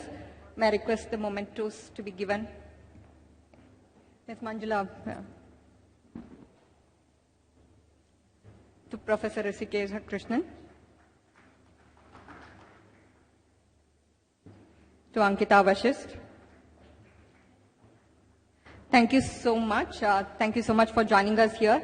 Now, I'd like to, the next segment is going to be about startups presenting, the kind of activities that they are doing. May I request Ms. Manjula to be on stage, please? You still need to be here. No, you can't leave. Okay. After the segment, after the startups have presented, Mr. Naganand will be summarizing it. I'd now like to invite Naganand on stage. And he's Thai president here, local chapter, Karnataka chapter. Apart from that, he's the CEO of Idea Spring Lab, the new fund that he's just launched. He'll be summarizing the entire thing at the end of it. Okay. But before I invite the startups on stage, I have a question for all of you, if I may take 1 minute of this. Can three of you get up and tell me how many times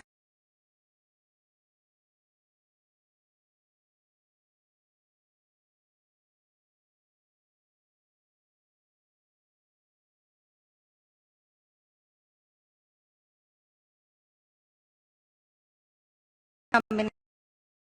Let me just Sundar.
How many seconds?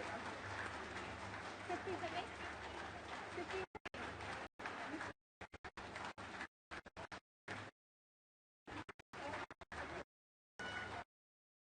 Stop. There's real money to recognize the progress that we have done in building out a spacecraft which is again capable of landing on the moon. Today, out of the 75 people, we have a dozen retired ISRO scientists who work with us. In this picture, if you can make out in the center, that's Dr. Kasturi Rangan, one of our mentors, the Guru Dronacharya, if you may, for our team. He refuses to work with us in official capacity, but even at this age, he is very, very excited to look at the nuts and bolts of the problems that we're solving. We've created a global supply network to build this.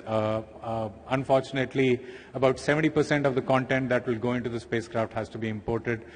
We have 24 global partners starting from Japan, Spain, Italy, Germany, UK, US, all over the place. We built out our first proto-flight model, and that's what won us the prize money. As questions go, as Pratibha asked, how many countries have landed on the moon?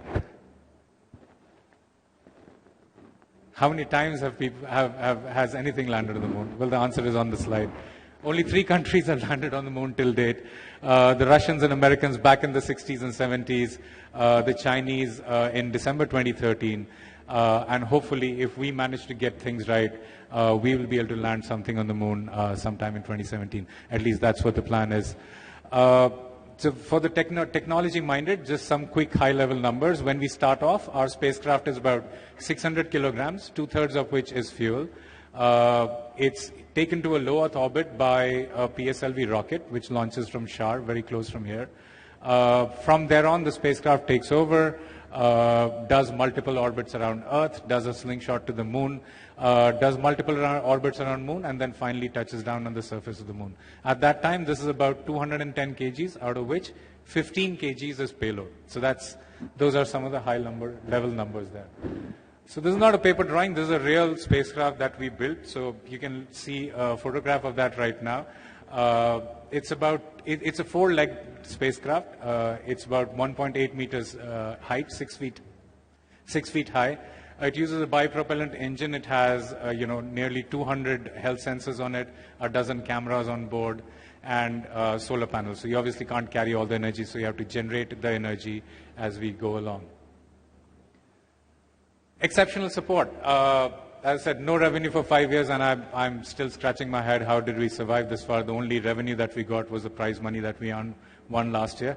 We've got exceptional support from the ecosystem. So I commend the culture that Bangalore has. I commend the number of people who were open and willing to listen to what we had to say.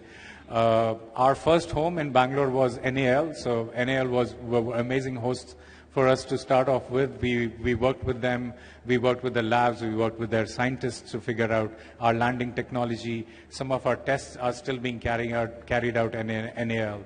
Tata Communications out of Whitefield, L&T Aerospace, actually out of Coimbatore, Saskin out of Domblur have all been super supporters for this mission. Without their support, without the infrastructure, the manpower, the financial support that they gave us, we couldn't have come this far. So it's exceptional support. All of these people believed in what we were trying to do, the process itself, not the outcome, which is why they probably signed up. So none of us can assure whether we land on the moon. It's just an effort. So we continue investing in the effort and hoping that the chances of the probability of landing on the moon keeps increasing.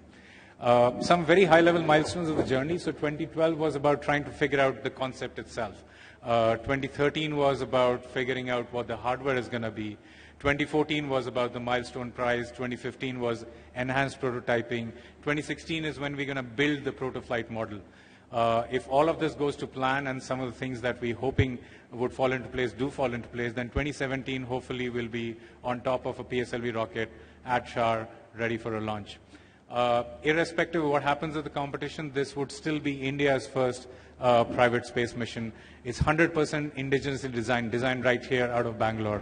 100% local integration, so we're sourcing a lot of stuff, but we're going to be integrating it right here in Bangalore, just 5 kilometers down the road, but it takes 45 minutes to travel that distance. Not sure what ITBT could do with that, but that'll be a huge help for us to meet our timelines. And 100% local qualifications. So, previously we were talking about how an ecosystem needs to support some of the things that a startup needs to do. So, communication testing labs, material testing labs, acoustic testing labs, all these do not exist anywhere else in India. Therefore, our logical choice was to have moved to Bangalore. So, if some of the traffic problems could be solved, hopefully we could hit that target of 2017. So that's it that we set ourselves. It's about 6 quarters away. If a few things fall into place, we could be unfurling the tricolor on the surface of the moon 21st September 2017. Thank you.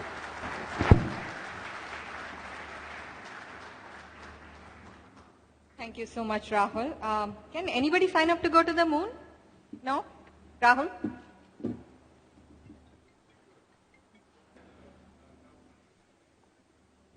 So if anybody wants to go to the moon, please do reach out to him here. Thank you so much. I'd like to invite Mr. Yogesh Dubey. He's the MD of Implant Air. In interest of time, I'm keeping the intros very short, actually. Sorry.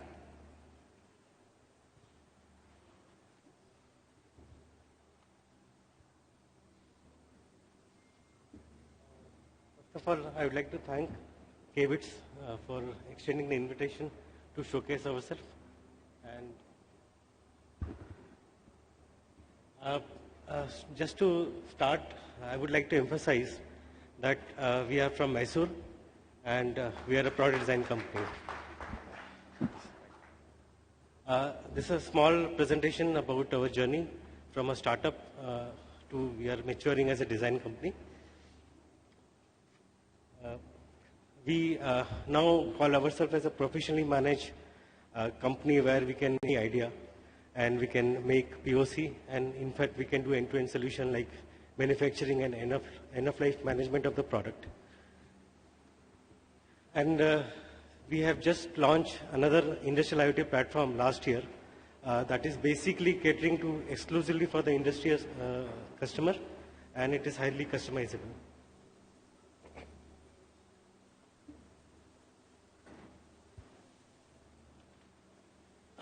As you see, we initially started as an electronic design firm, and then there was no much of the value addition when you just the electronic design. But again, you have to start from somewhere, and we later moved on to the product design, where we understood that the value is not only a PCB, it also is the entire product, like industrial design, how you make a product. It is nothing to do, it is not only the electronics, because I don't think if I hand over an iPhone 5 PCB to you, you will like it. You need an iPhone 5 as a product, as a full product. And now we move on to the contract manufacturing. Some of they want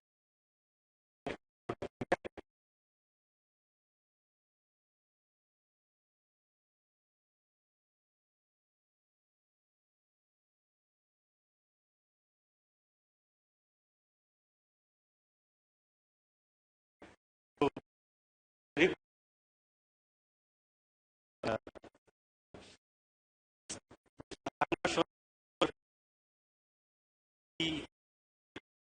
out of it for the material.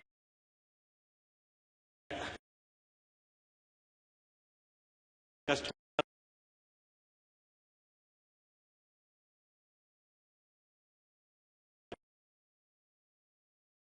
will be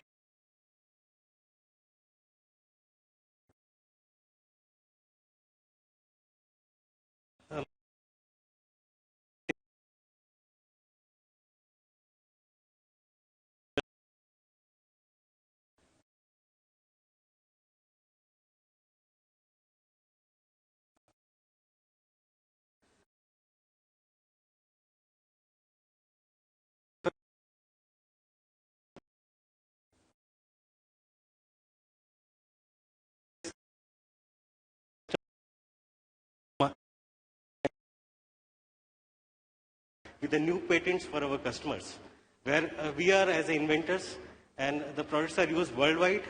They are used in, you can go to any Amazon, you can go to any retailer. There are products which are designed right by our small engineers sitting in Mysore. But yeah, nobody will know about it because it was done for some third party.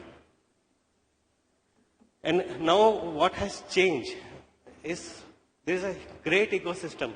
If same thing, we would have made it open source. We would have been the first Raspberry Pi. And now there is you can see, you have open hardware, you have supporting device drivers, you have people doing crazy things with those Raspberry Pi boards and coming up with the new ideas. I think this is the right movement for any of the people who have a great idea to come up and start doing the things. Again, we in the past couple of years, we are really actively supported by the government. In fact, we received a call from the government officers regarding what is your electricity tariff, why you are paying this electricity tariff, where you can actually get registered with ITBT and you can have a registration and you can have a different tariff level. We were not aware of it. We would have not been aware of it unless the officer called us and informed us. So I have never seen any other place this happening. And now, yes, the funding is there. That is one of the biggest thing, as mentioned by one of our earlier speakers. You need funding also, other than the idea and the team. Now, as I mentioned, yeah, we are actively supporting at least 3 multinational companies as their idea partners. We team with them, we sit with them, we talk about the new products which they are going to launch in a couple of years or 5 years. In fact, one of the example, one of our customer, when we are talking, we were using the word driver. He said, Yogesh-san, can you stop using the word driver? Because we are not talking about driver cars. We are talking about driverless cars. So we are still stuck in that, but yes, they are much ahead of that. But we are very proud to be associated with them, and we are helping them filing the new patents by providing them the ideas and proof of concepts. And again, now we have moved on to helping the individuals. Yes, it is a cost-based, but a lot of individuals who have idea, they really don't know where to go, because I don't think any individuals can walk into one of the big Indian companies or multinationals and say, can you make my idea to a reality? We can do that. We can help them securing funding as well. Not only making the POC or the prototype. And as I said, like, we are going to make IntelliThings much more wider so that it can be used for smart cities platform. We personally thought that Pininfarina was our competitor, though we are nowhere near to that. But fortunately or unfortunately, it has been bought by Mahindra. And I think we don't have any competitor now. So we will soon reach there. We will soon become world-known Indian design house. I have not known about any other companies. And other thing is, we will be launching 2 products every year to ensure that they reach masses and they reduce the carbon footprint and people touch them and use them. And yes, we are partnering with the universities for doing the R&D, because in order to become design house, in order to have our own product design from India, Jugaad will not work. It is working because we just want quick fix. If we want design, then you need to work right from the material. You need to work with the R&D professors. You need to take the data. And I think this is the time where we should start integrating with the education institutes, the R&D centers, so that we do things from the base, rather than just taking some off-the-shelf thing and just pushing something and giving it. It will fail. It is going to be a patchwork. So I believe that we need to do things from the basic. It may take some time, but it will work. Again, IntelliThings, as I said, we will be expanding smart city scope through the IntelliThings. Yes, this is the most important thing for us, because a lot of people keep on asking us, why you are sitting in Mysore? And, Bangalore has such a great thing. It took 45 minutes for me to reach 3.8 kilometers. And I can understand, my office from home is 5 kilometers. It takes 12 minutes. There is no deviation from that. And that is one of the things. As far as Karnataka is concerned, I have traveled many places. I have met a lot of people who have registered the companies. Believe me, the clearances which you have to take and the different kind of people you have to meet. Here, I don't even know how did we register the company, and how did we even. I have never seen this much free things, which maybe you may think that I am patronizing, but no. You just experience the entrepreneurs from the other places. You'll understand that this is one of the most friendliest places, no matter whatever problem it has. But I have never seen any more friendly place than this. And for Mysore, yes, same, better climate, much better climate, and it helps you in doing the R&D work.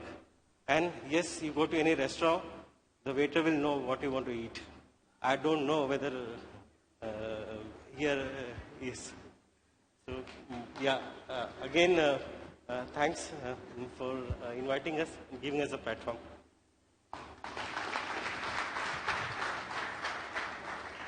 Thank you so much, Yogesh. That was 2 startups down, 2 more to go. Before we move on to the next one, will you all please stand up?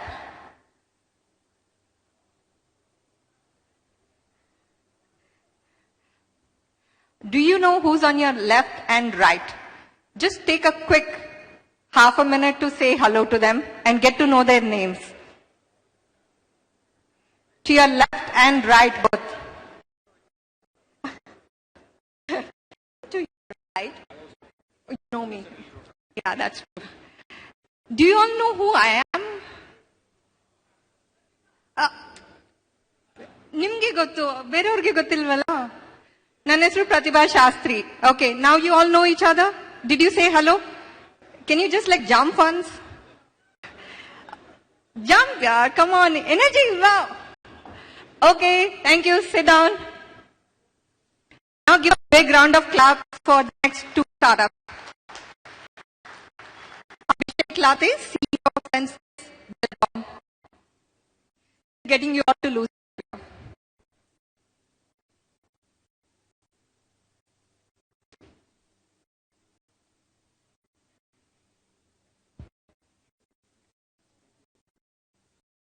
Payments, and we are also developing quite a few innovative solutions for the smart cities initiatives that the government of India is coming up with.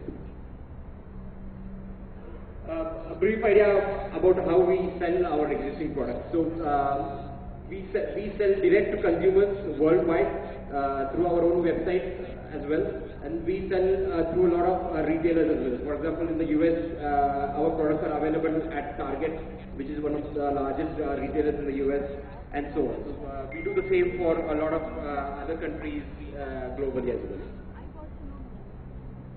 So in sense of what we have achieved since we incorporated, we've sold more than 20,000 of the 5 units globally.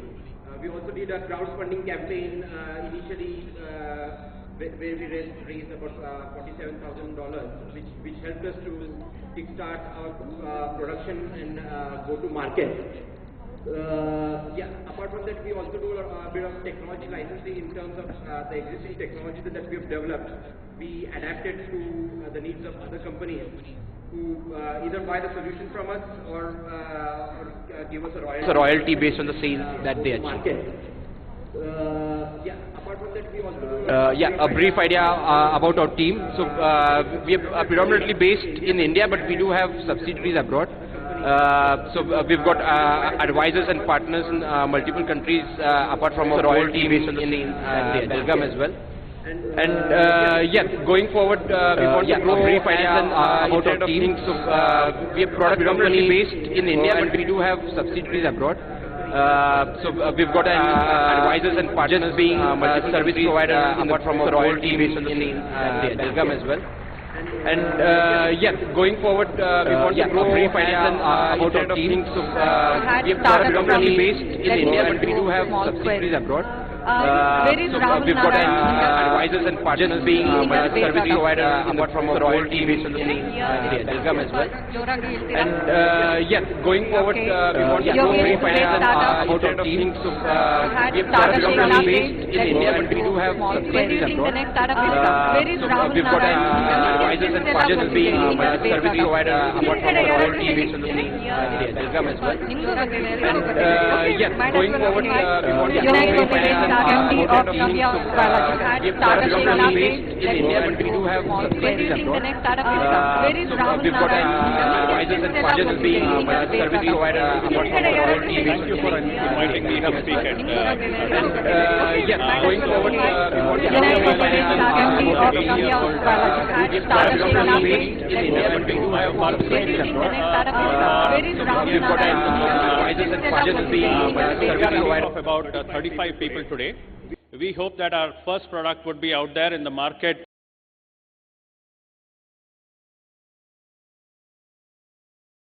startup in University of Agri Sciences in Dharwad. That's where we started from. So for those of you who think Bangalore is the only destination in and around Karnataka, I'd like to sort of push that notion aside. I'm a Bangalorean, but I'm proud to be in Hubli and Dharwad. That gave us the break, and we are here today. So now the second part is then having about 15 or 20 lakhs in our pocket, how is it that we're going to go about building a product-focused company? Biotech products require about anywhere between 25 and 40 crores to develop for each product. So that's where we sort of started to talk to pharmaceutical companies in and around India and also outside of India. And they were the second phase of our growth. They sort of combined with us, sponsored some of the research at our end, and among the first few products that we're going to bring out over the next couple of years, the pharma companies that have worked with us have a huge role to play in where we are today and how we are growing. So the moral of the story is, if you have nothing in pocket, don't worry, follow your heart, go wherever the infrastructure is available, talk to people, they'll partner with you, things happen. We are out there. We are here for 8 years, and from next year onwards, we're going to have our own royalties come in from the sale of these products.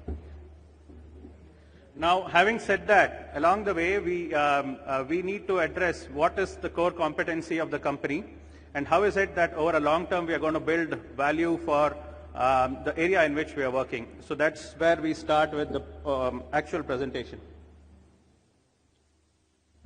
So biotech is a sort of an exotic field right now. Biotech products have about close to $200 billion in sales now, and probably about close to $300 billion in sales by 2020. But the interesting part is the penetration of these biologics are only about 2 to 3% of the patient population globally. So just by simply a thumb rule method, you could arrive at what are the prices of these biologics, despite them being extremely effective in treating disease conditions. And that's the pain point that we want to be addressing. Manufacturing of biologics is an extremely costly and capital-intensive business. This is a pain point we address by trying to sort of convert the batch and fed batch processes to a continuous process, and that's going to be our long-term focus and long-term goal. That's the value that we're trying to build from Navya. We take history as a great teacher for us. If you look at the evolution of the chemical industry over the last 100 years, until about 1920, most of the chemical processes were batch processes, and they were not greatly efficient. From the time that the Haber-Bosch process came into the chemical industry, it has been able to support a huge population of 7 billion globally. That single process and the method by which this process was arrived at has been instrumental in supporting a huge population globally of about $7 billion in making fertilizers available to people for growing crops. Now, how does biotech compare with that? You look at, you look at 2000s and the existing stage. You look at a population here. Population, if everything is available, all people continue to clip at the pace, or population could take off.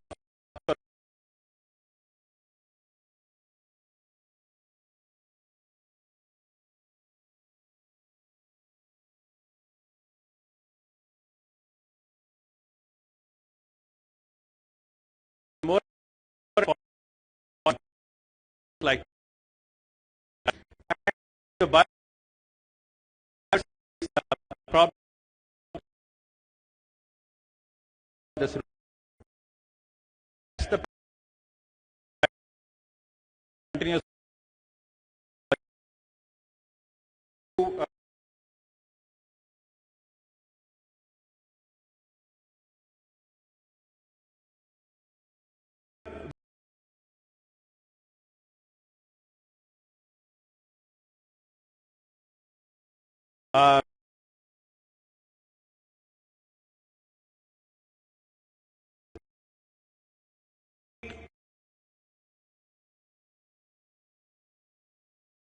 and this is something where we are now talking to the government of India, who are through the DBT willing to part fund this kind of a project. So our go-to-market strategy is global. We don't want to confine ourselves to India. So we started with biosimilars. As we go forward, we see cell therapies emerging as a major area, And when it comes to cell therapies, these need to be more customized, and that's where our intensive processes are going to make a huge difference to how these therapies are going to be made available to patients in India in oncology and in autoimmune disorders. So if I were to look ahead, the biggest challenge that I foresee for a company like us is that we're not going to be a biology-focused silo. So we're going to have different people from different backgrounds come and work together to make this dream happen from India, where we could become the manufacturing global hub for cell therapy based out of Belur and Hubli or Dharwad. So that's our goal. I'm also here to sort of market ourselves, and people who are interested in coming here and working from Hubli or Dharwad to make this dream happen, you're most welcome to come and talk to me. And we are not talking of biologists, we're talking of electronic engineers, we're talking of people from other fields who can come and work with us. So we are also looking at one of the reasons why we stuck to Hubli is also that Hubli is a major medical hub in North Karnataka. It's one of the largest medical hubs. So the inputs from the doctors play a vital role in our evolution to the next stage of growth. Obviously, funds in India today don't look at long-term funding. Apart from the government funds, the VC funds are not really interested in long-term funding. So we're talking to people with an interest in this particular area, and we probably will be successful over the next 2 to 3 months in closing out such funds and propelling ourselves to the next stage of growth. But in closing this, I would simply say that if this kind of a venture has to be successful anywhere in India, it will be from Karnataka. I am not going to say about whether it will be only Hubli or Dharwad, but we are going to collaborate with companies and make this venture happen from Karnataka. This has the largest possibility of making this venture a success. Thanks a lot for hearing out.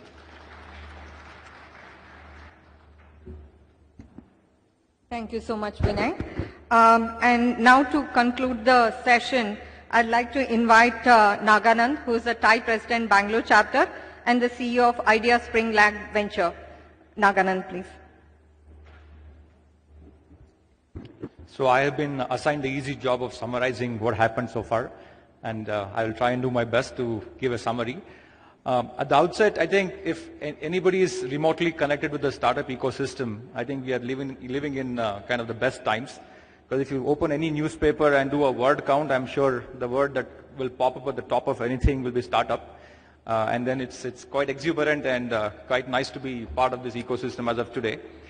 And if you look at the ecosystem, there are multiple different aspects that contribute to the ecosystem. And like what Professor Rishikesh said, ideas, talent, and capital should not have any silos, and there should be free flowing of thoughts and ideas between various ecosystem players. And we see that happening quite a bit, more so in Bangalore than any other place in India.